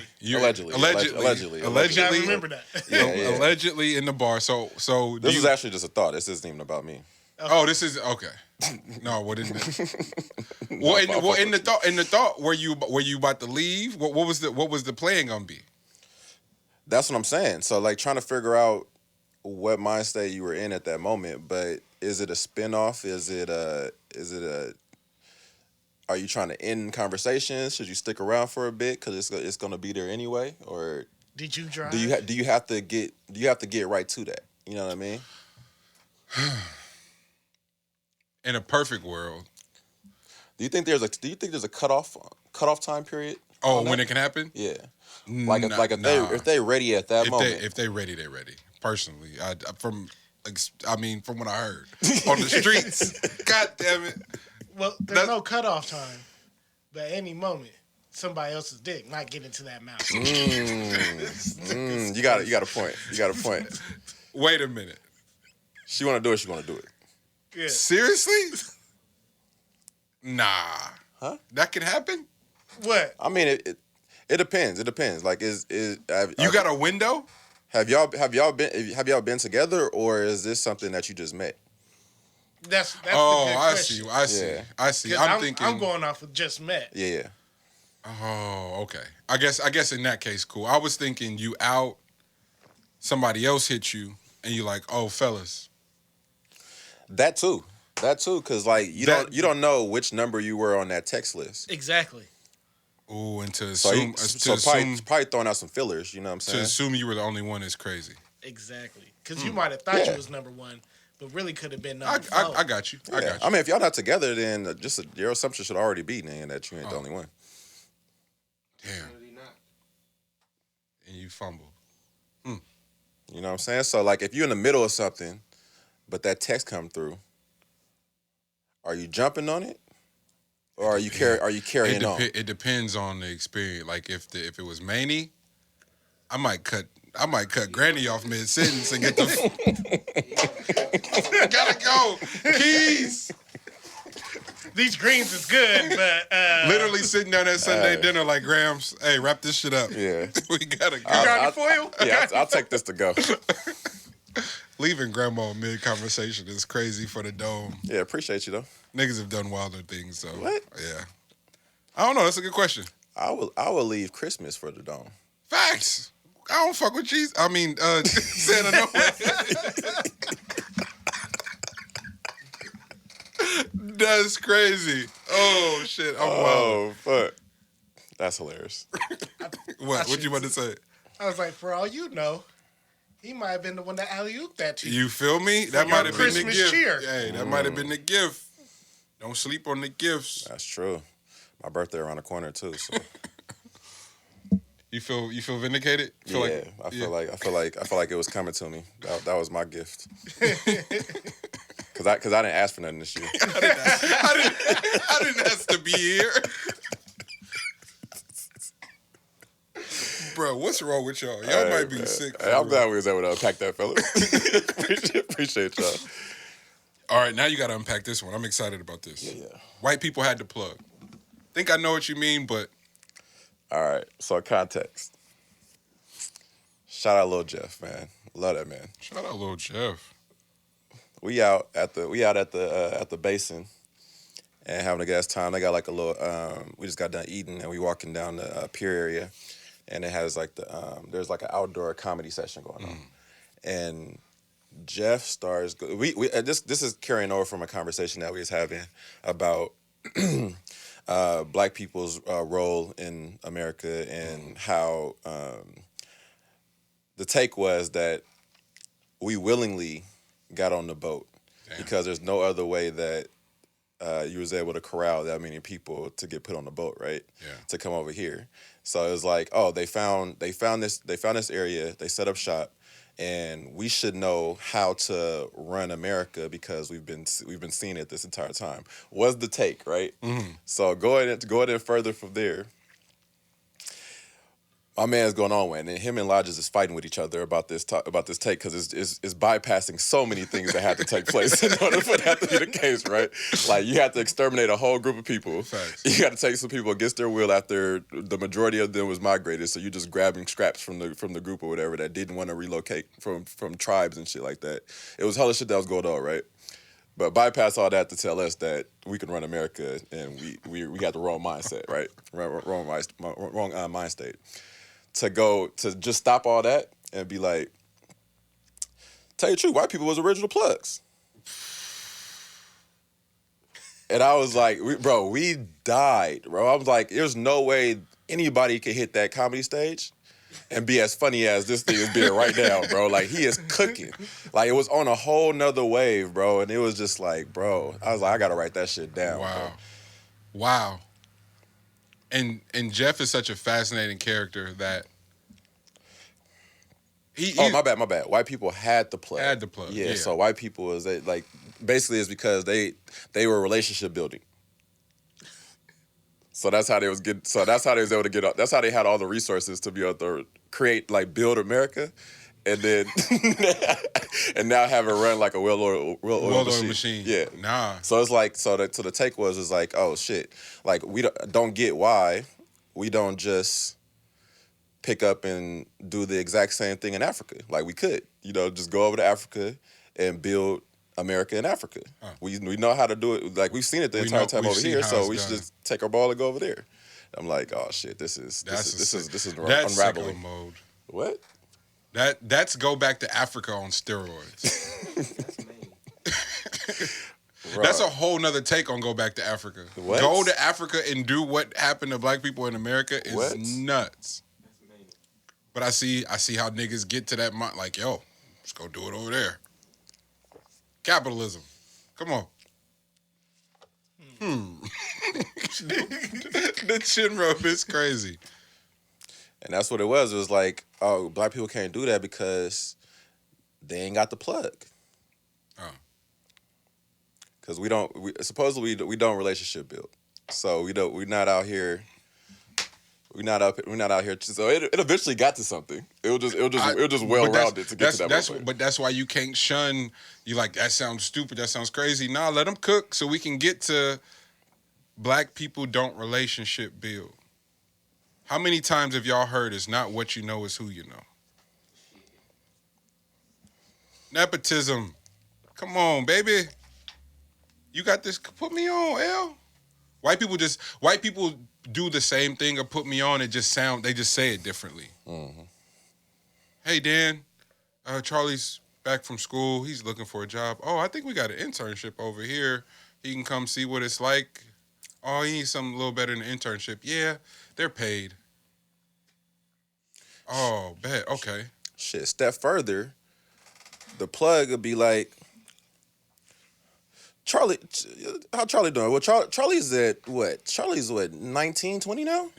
Yeah. Tell him to come over here. We got a little situation over here for him. Bro, they went out of their way to therefore look out for your child. You know what I'm saying? Like, it wasn't even like you had to ask for that shit. Yeah. Like, you wasn't even like, you didn't even think about it. Yeah. You know what I'm saying? That was just in conversation. Yeah. That was at the course. They asked this question too. What's he into? How's the head on his shoulders? The documentary, the nigga that was getting all the celebrities' kids into the school. Did y'all watch that on Netflix yet? Oh yeah, I watched that shit. Amazing. He's from SAC, by the way. Didn't know that. That shit was blowing my mind. But the back door method, the front door, he's like, well, I created the side door, and it's guaranteed. We know all. If you went to the movies in the 90s, you know about the side door. Mm-hmm. Hey fam, it costs $16 for one ticket. Everybody pitch in for the one ticket. I'm gonna go hold the side door open. We can watch movies all day for $3 a piece. Mm-hmm. Come on. Hold the fucking side door open. They get it. Mm. Hey, let's piece in. Buy a ticket. Straight through the front. Somebody go hold the side door open. Oh, man, what if I get caught? Nigga, that's the point. What if you get caught? Duh. Go hold the side door open. They can't get us all. That's usually what happens, too. Like, once they caught on, and it was like, because it went from being, it's like 3 of us, nobody tripping. Nigga, the one time it was 20 of us, everybody went to different theaters. A few people got caught. It happens. Luck of the draw. Man. Gotta be quicker than that. But dude had gamed up. He was calling him, hey, you gonna spend 40, and there's a good chance they just gonna take your money and you ain't even gonna get in. Get in. I'm telling you, it's guaranteed, because even if your daughter is 5'7", I can say she on the women's basketball team. Ain't nobody gonna be the wiser. They ain't gonna check. And he would hit him with this. And I'm doing that a third the cost. You gonna pay? You gonna spend this? But if you give me this right now and over this period of time, and they process it, figure out a way to make it fit their narrative to where they're not doing the wrong thing so they could sleep at night and then put their people on. Hey, I know you want Susie to get into Stanford. She probably ain't gonna get in, but I got a surefire way. Word? Send me that plug. Mm-hmm. So, I don't know. It's just playing a different game. Are we down to play? Are we? I don't know. Watching that documentary, it was like, oh, bro. Y'all, in a year's time, y'all managed to make police hilarious, this fucking vaccine hilarious, and college a full blown joke in the matter of a year. Man. Congrats. We can for surely go build now that all those myths is out of our way, because them shits was blocking us. We holding value in spaces that don't serve us. Mm-hmm. When we could go invest in the spaces that want to serve us, because they exist. Derrick Rose is impressive, man. Mm-hmm. He is impressive. Damn, we worked through that one too.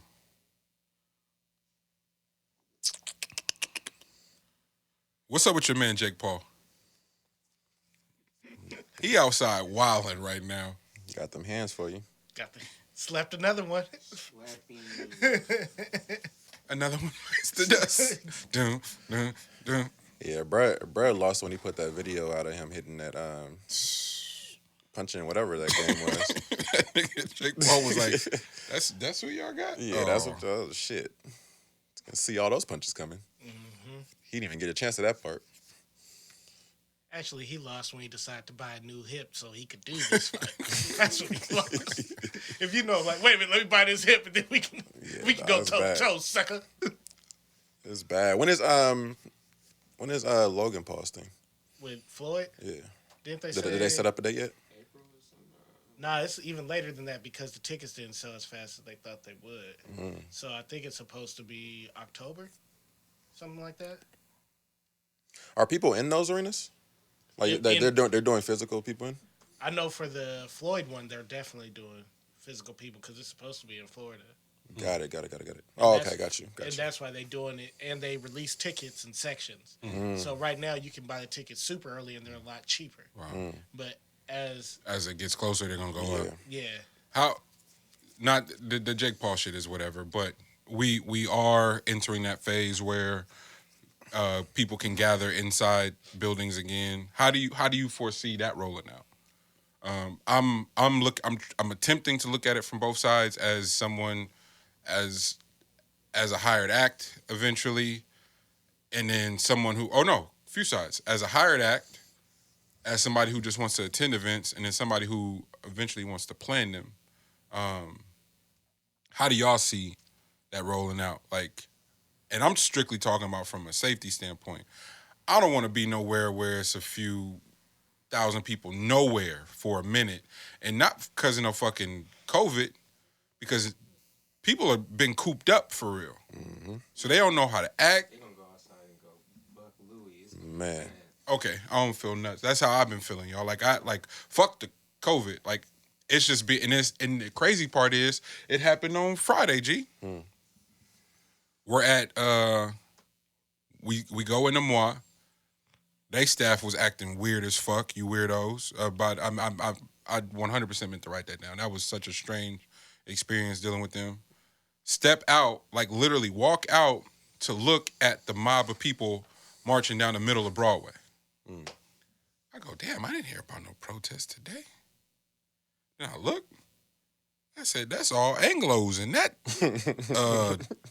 march. Bro, that will forever be funny, man. Shout out Freak. Shout out Freak. That will always be funny, man. I said, bro, what's going on? And then out of nowhere, they pass us, and then maybe 100 feet up is the target. The little target on Broadway. Yeah.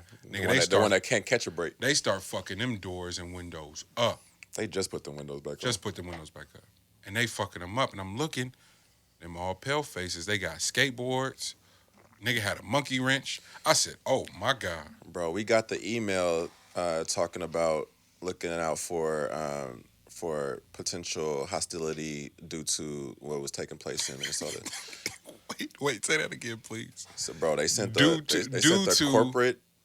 corporate email. Like, this is some shit from Oakland. Like, this is from, like, the Chamber of Oakland. Jesus. So like this was their memo out to all corporations, just like looking out for the potential hostility and uproar from what took place in Minnesota, like the protests taking place this weekend, more than likely in like Oakland or whatever. So just be aware, get boarded up beforehand, and just be prepared for it. This is a number to call if anybody's dealing with anything in the moment, or whatever, stuff like that. So all of that stuff went out on I think that was on Friday. Yeah, I got it too. Yeah. Only for it to be the Anglos. Only for it to be the Anglos. And that's why I'm just like, There it goes. That's perfect. That's perfect. Thank you, Freak. Right? That's perfect, man. Because we have to distinguish between white people and the Anglos, man. It's the fucking Anglos that we talk about, y'all. It was. I was just looking. I was like, bro, this is fascinating. Y'all came to the town to do this. Take that shit up there, bro. Go to Piedmont. Go to Temescal. Take that shit where the money at. Where the liberals who claim to care. But granted, that's who was in them. So that's who was out there marching. They kids. And I'm just like, bro, this is nuts. This is just watching it all unfold, being in the midst of it, watching the shift happen, watching people's resources be in jeopardy, be exposed, be vulnerable. Like it's a fascinating time. What a fucking time, bro. Yeah. What a time. And black folks, I'm gonna urge us to keep seeking out information, to keep asking questions, to keep forming trusted circles. And that don't always mean your partner or your cousin. That means some people you deem better than you. So you deem smarter than you. Like, go seek them people out for real. I just so happen to be being forced to not, like, I'm going willingly, but these folks y'all niggas just keep showing up. I got a real strict policy of, nigga, I'm here. If you want me, you need me, you can find me, call me. Monty, I'm downstairs. Pull the fuck up. Because I've been fortunate enough to, at any given time, who knows who could be downstairs, be like, bro, I'm pulling up on you. And it turned into the most magical shit. So that's my offering to the community, is like, pull the fuck up on me. And just continue to tap in and build on your own merit. Like, watching you and Janelle, like, to be honest, on some puff, my inner puff, feel responsible, bro. I ain't gonna hold you. 'Cause I seen it. There ain't a better storyteller than you. He telling me about these dominoes he built. I'm going, nigga, this is the most epic story going. I said that 5 years ago when I met him. Oh, yeah, man, I just built these domino tables real quick, and I'm pulling up to these pop-ups, and what? Nigga, you don't get to just say you built some domino tables and it made some dominoes, bruh. Like, immediately, bro, we was going to a different pop-up to eat, and I was like, wait, what's that? Oh, man, I just built these. Nigga, no, you didn't just build these, nigga. You made something you made a service for us. You know, fuck who connect with it, but we got to start making products and experiences that speak to us. That's how I knew that shit was special. Because it wasn't no fluff. It wasn't no, I wanted to be inclusive. Fuck all that. Nigga, this for my niggas. We start going to Kingston 11, having the time of our life, and then we started inviting niggas. Bro, that was a random, what was that, Tuesdays or Wednesdays? I think it was, probably Tuesday. On Tuesday nights, we be in there kicking it, drinking, talking shit. But it was the meeting of the minds, and so we start planning shit. We planned the pod around it. I got them drunk enough to do their pilot that night. And never looked back after that. I was like, yo, fellas, this shit kind of tight. Then y'all link up, and you shape the story for him. Because he had it. You EP of it. Come on, man. This shit beautiful. All that to say, we're working.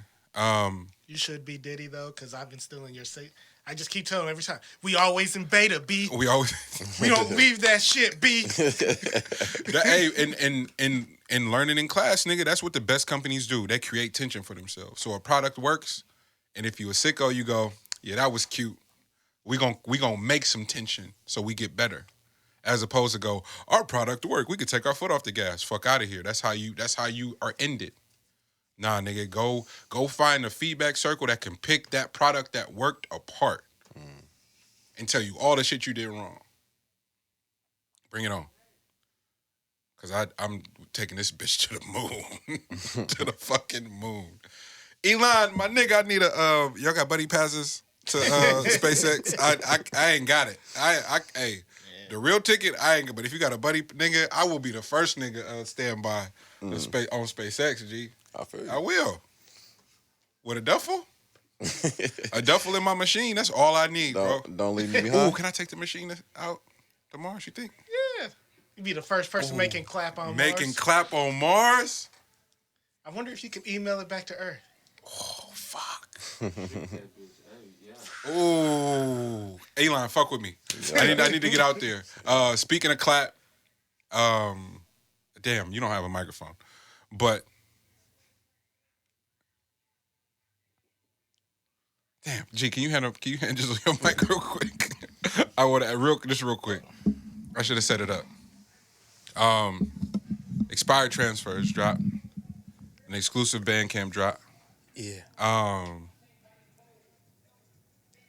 This Gizzle McFly is my cousin. My freshman year at school, I'm playing in Seattle. My mom goes, call your cousin. He's in Seattle. I'm like, and old people are really good about doing that, telling you to call somebody you ain't talked to in years. I'm not calling this nigga, man.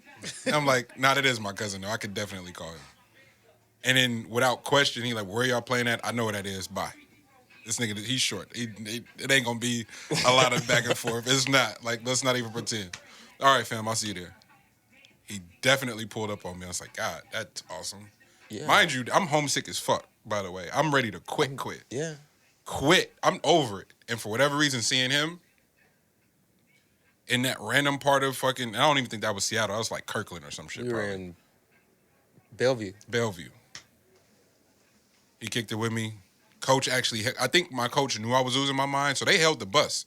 I got to talk to him for hella long after the game. I think he could sense I was losing it and needed some form of normalcy. But we're talking, and he goes, yeah, I'm fucking around with the music. Hands me a CD. All right, bet. Couldn't play it on the bus because I only had the iPod.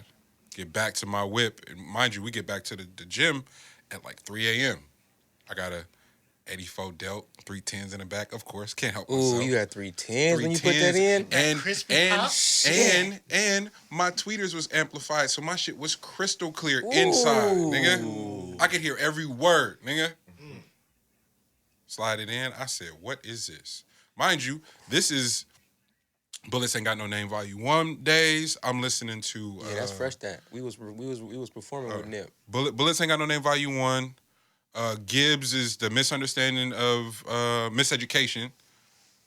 And Currency Jet Files days. So that's what I'm on. That's what I'm listening to. This shit come on. This must have been the first Bad Company?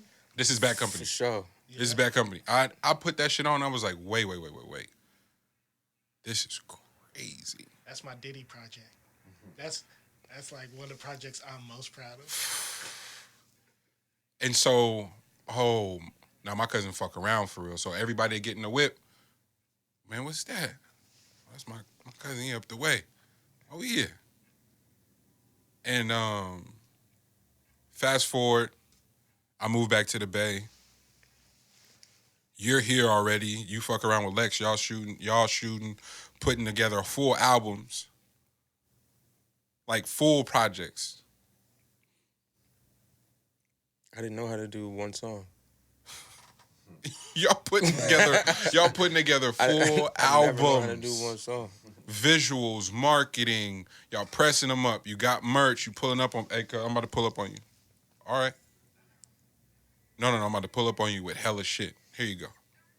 I got the shit printed like a DVD because it's a deep. Yeah, here you go. First nigga I seen do it. First guys I seen do it out the trunk for real in a modern sense. Heard people talking about it, but wasn't nobody outside for real. So high road day, we run into each other, like not playing, just outside all the time. Fast forward, life happens. You tweaking it and figuring it out, and now I don't want to say you're back, but that's what it feels like to me. I don't want to say you're back, but it feels like the shit that set you apart is back. You had your own pocket. You had your own pocket, your own dynamics, and because I know the rappers that you looked up to, it makes sense. So you the only nigga I know is listening to Brother Lynch, like for real. Bruh, it's wild because Lynch is top 5 dead or alive in my life. And that shit is it's evident when you hear the music, because in the space where everybody's going, I gotta sound like such and such, I gotta sound like such and such. You kept. I remember the day you got the computer and was like, I got Pro Tools. It's over. Yeah. It's over. I'm like, what do you mean? Like, nah. And then it was like just cooking every day, and stumbled on a new sound, but it wasn't new because I heard you do it before. It's just like something you had to get quote unquote back to, but it is an evolved version of the Bad Company version of you. But it's free, and it's in control, and it's in demand. So can you just start, like, because you told me about the recording process for this project and some of the thinking behind it, but did you just stumble into that, or you knew you wanted to get here? A little bit of both. I think we was feeling shit out. So to come with this expired transfer situation, it was just more so of a it sounded right, and then I don't record off sound, I record off the feel. So once I heard the beat for In the Paint, and the way it felt, I was just like, oh, this is wild. But I didn't record no songs when the sun was out. I think, and that was another thing. It was just it was comfort. But I mean, it's music. So, and I listen to so much shit, I intake so much shit that I'm able to push out weird shit and it still be in pocket. Yeah. But I think this was just a cold sound. It's so mobby, but then it's 2021 though. I love that, because this is also the first person that played 99 Expedition with the TVs in it. Like, this nigga flew. I think my mom either picked you up from the airport, or you got in and your mom was like, hey, Red is at the house, y'all go get him. And so we went to go pick you up. My mom was like, what you want to do? He's like, I got to go buy a Keek to sneak. And my mom was like, who the fuck is that? And I was like, who the fuck is that? Like, I didn't know what he was talking about. We go to, I don't think it was Sam Goody. I think they had changed it to Phi in the mall, in Hilltop Mall. And he asked the store clerk, everybody, that new Keek. Is it Sneakercidal? What was it? Yeah, that was Sneakercidal. Sneakercidal. Jeez. That was Sneakercidal. And the store clerk is like, I don't know. Everybody's looking for it. We find it. We get in the car, and that Pink Panther come on, and I said, I never heard nothing like that. But mob music. And being true to it. And you and Lex talks about it all the time, Seattle, being from there, and like the Bay relationship to it, but musically, I want to single-handedly credit Seattle for keeping mob music alive. Am I crazy in feeling like that? No, you're not, because it's wild how you say it. I've never heard it to be said like that, but the fact that all my production, except from yours, comes from there, and I think out there, because they're a few steps behind, I was able to tweak who I'm working with to be able to do what I needed to be done. Damn. And then being able to come across Psycho, which was a blessing in forever. So and then for him to be able to get behind me, and then us be able to work, and that's pure what the sound is. That is the architect. That is the sound. Let's call it what it is. So from it all, so from that, I think it's alive. I don't really know none. I don't know no different. Like I literally don't know. Like Mob is wow. What is it? It's gospel. I'm so that is gospel music. Bro, I'm so proud of it, just because of my education in it. Like I had to really, I want to say y'all two probably are most responsible for making me really like go get reacclimated and hear the brilliance in it. So now Mike Mosley is one of the people I gotta meet. Like I just gotta go sit down with him. Daz, I just gotta sit down with Daz. Quick. Tone Capone, I got to hang out with Tone Capone and like really go tap in about the music element and what mob music means to our coast. And why when you speak of like steps behind and current and doing it in 2021, it's like, nah, that shit ain't gonna never die. Nah, but it's so cold because it's like when you halfway, there's mob genres, like, and that's what's so cold. How deep it is out here. You have genres of mob music. Yeah, so, yeah. You know what I mean. I would, Jacka was mob music, absolutely. but Jacka was a different type of mob shit. It was a sub pocket. It was a sub pocket of it. You know what I'm saying? And then you get Styling. He's still mobbing. Yeah. You know what I'm saying? But that's DJ Fresh. He getting the OG with it. Shout out so DJ Fresh. It's just, man. Out here. It's in you. Yeah. From bass lines, and it's just, I don't know if it's in you. I want to put it in the air, like, and it was one of those things I didn't want to talk about on the show, but I believe in the concept so much and it's so specific that I want to put it in the universe, and in producing the documentary I told you about. I met with Tone. He gave me thumbs up. Like to me, he's the godfather of mob. Him and Ant Banks, Mike Mosley, our rest in peace Psycho. Like there are these people I want to sit down with and recap and tell the importance of that particular sound of music and how it birthed and how it's housing the niggas doing it now. Like it has an influence in the South. KLC and Beats by the Pound were just on, shout out Beehive in Atlanta, was just sitting down with them and explaining when Snoop got the No Limit. He's like, hey, Snoop, I got the hardest song on your albums. He's like, nah, man, I don't know. Daz and them kind of got some shit. He said, no, I didn't say the best song. I got the hardest for sure. Mm-hmm. And it was, fuck them other niggas, cut them down. For my He told that nigga when he made the beat, I got the hardest shit for your album. Did he lie? Nah.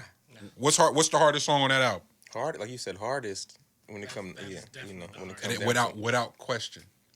And when he said, yeah, man, I just started with the drums and then them horn sounds, I just dun, dun, dun, dun, dun, dun, dun, dun. And he said, then I wanted a transition, but then I needed another, so I just found the reverse snip. I said, this nigga's crazy. So beautiful. And instead of waiting around for niggas to get their flowers, I'm so blessed that we collectively could come together and see to it that not only niggas get the looks that they need, but we could also big up the shit that is moving us. You came a few Mondays ago and played Expired Transfers for everybody in the room. And then we had an awesome session. Moni was here. Dame Drummer pulled up. Bria. Mm-hmm. Is it Bria? Mm-hmm. Pulled up and made an incredible song. And that's what the space that the Reef holds. It's like anything is possible. This motherfucking Willy Wonka in this motherfucker. Like, you got to go forward to get back. Nigga, it was probably only 2 rooms in that place for real, but that nigga say, you got to go, hey, you want to get back, you got to keep going forward. And that's what Expired Transfers is to me. Is my nigga kept going in order to get back, and that's what it sound like. I put that shit on, and it's just mob music. To the producer's name, Tenfold Raj. And Roger's so cold because Roger's so cold. Like I just, a quick little, shout out Tenfold Raj. Roger's so cold. I've been working with Raj for 2008. Some, you know what I'm saying? We've been working for a minute. And then we've been working on Inspired Transfers. We started working on Inspired Transfers 2018. And we probably recorded 6 songs. And then out of those 6 songs, nobody's heard any of them because once he sent me what came out, that was what we was supposed to be working on. That's amazing. And then it came out the way it did. That's amazing. But yeah, Rogers, he's a mad scientist. Complete evil genius. Like that night, because I went, who produced it? You're like, cuz this is the same person that's been producing everything I've come over here and done or that I sent you. I'm like, no way. Because it's a whole nother sound. Like I said, I was like, there's no way this is the same person. And so that night, just because of the versatility and the full context of the full picture, because I got to hear damn near everything you worked on in that process of arriving at Expired Transfers. And it's like, yo, the coverage is crazy. So salute tenfold. Like, salute everybody that's just doing exceptional shit and like holding it down the way we need to hold it down. Gizzle McFly, D Bledsoe just dropped last week too. Champ Green's got more on the way. Jane Hancock is coming. Caitlin Mott is coming. A Stew dropped a few months ago. Rex Life Ride just got some crazy shit coming. Pilo's new shit sounds ridiculous. Guap Dad came last week. Like, just watching everybody work and what they're on, I couldn't be prouder of our section for real. And that's LA, that's the Bay, that's Portland, that's Seattle, the homies up in Vancouver. Like, I'm hella proud of like how everybody's holding it down and like this run's about to be stupid. So go grab Expired Transfers. Shout out, and then LBR Clothing too. Can you plug everything too, Cut? Expired Transfers, GizzleMcFly.bandcamp.com. It's out right now.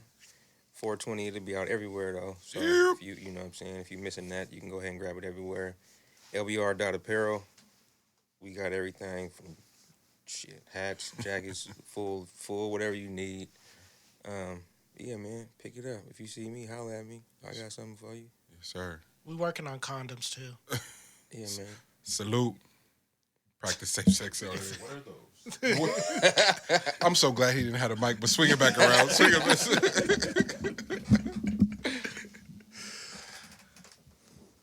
Bro, where you going, fam? That's a good question, man. I'm about to get on the horn and see what's going on. The way L got out the whip this morning, I said, oh, he fucking around today. Bro, I told you, nigga, I went to sleep. I woke up, nigga, I still have my mask on.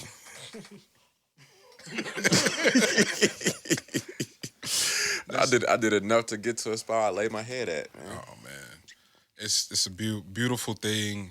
Did we get to everything, G? Only last is just Solar Opposites. I don't know if y'all started watching that one yet, but what's that on? It's the shit. It's on Hulu, but it's the makers of Rick and Morty. Oh shit! Yeah, so they did another play on. It's around, bro. They're just fucking amazing. I fully got to tap in. Yeah, but it's Solar Opposites. Yeah, it's just they basically did. Rick and Morty is like the intergalactic type of deal, whatever. Yeah. This one is basically aliens that crash landed on Earth. So they get the wild out in whole nother realms by doing it that way. You know what I'm saying? So you thought Rick and Morty was nuts? Bro, having aliens pull up over here and be the sickest motherfuckers out. Bro, that's dope as fuck. That's really dope. Yeah. The content creators as a whole, bro, that concept sounds phenomenal. We didn't get to Snowfall this week. Did you watch it? No, I still gotta watch it. You not caught up yet. No. So we'll save it. They got greenlit for next season already. So I really appreciate how they did this story this season in terms of building out and offering some outlets for these characters to develop and really take shit on one. Because next season's this season's gonna finish crazy. Is this the last episode? This is the finale. This is the finale. Yeah, this week is the finale. This is when they finally match up then, I guess. Oh, they know. This week was when they turned the fuck up. Got it. spunky this week, and so they gonna leave us on something crazy this coming week. Next season, the last season? I think it should be, because the way that they had to do this last episode, it teetered on the line of like jam packing too much in one episode. Like it got real close. The saving grace was how important some of these characters are morphing into be, and how not attached they played to some characters we thought would carry the final season. So I give them their respect and their due on that part, and so I'm really looking forward to the finale. And then ultimately, I'm praying that we don't have to wait any longer than a year and a half for the season finale, or the final season. But fuck, bro, if they didn't do the damn thing. Salute to all the creators on all the writers on Snowfall, all the writers on them, and Lena Hillman grad. This Is Us keeps bodying shit, by the way. Yeah, Randall and Kev finally had their talk. Man, that was crazy. Y'all caught up on This Is Us. Yeah. Boy, it's something about going back through the timeline that they do an amazing job at. Shit. Like, they body it. Catching each important moment throughout their time frame is dope as fuck. So, yeah. Yeah, what other shows? Bro, think about that, though. Being in a family and going into an alternate universe where you have the family that you think that you would have, you know what I mean? Like, that shit... But being able to assess that at such a young age. Yeah. You know, like I thought that was the part that was the most... It was the most engaging for me, because we give trauma almost as if trauma is a fucking a age stipulation on drinking or smoking or some shit, or driving. Oh, you don't really know what that is until you're 16, till you're 21. It's like, nah, fam, that shit starts early. Yeah. The emotional intelligence of children is so beautiful.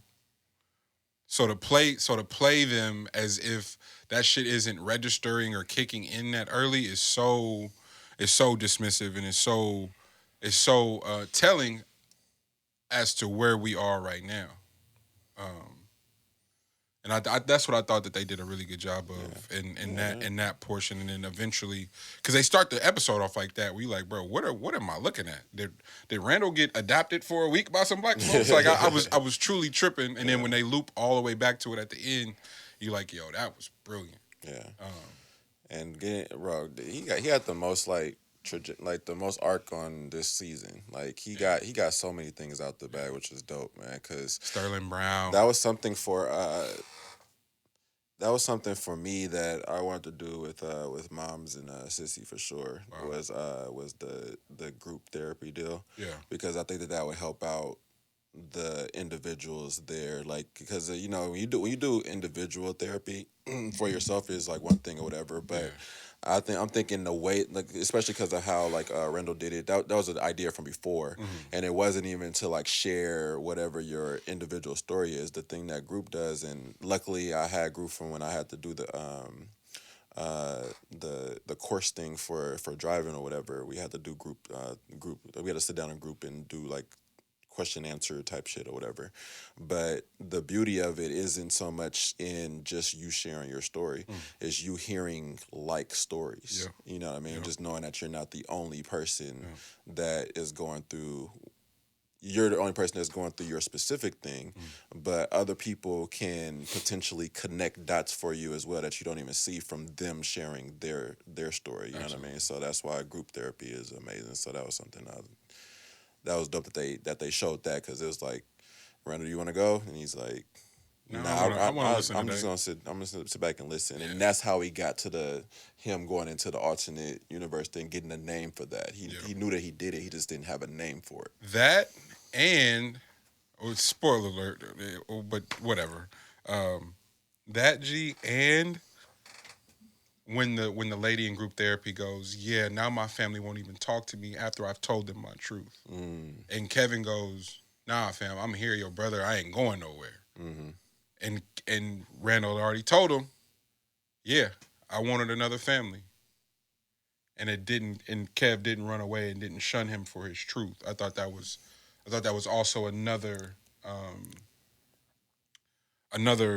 answer or determining factor that he received from listening to someone in therapy was like, yo, how your family responds could determine a lot too. Could say a lot. So I thought they just did an amazing job in writing that show.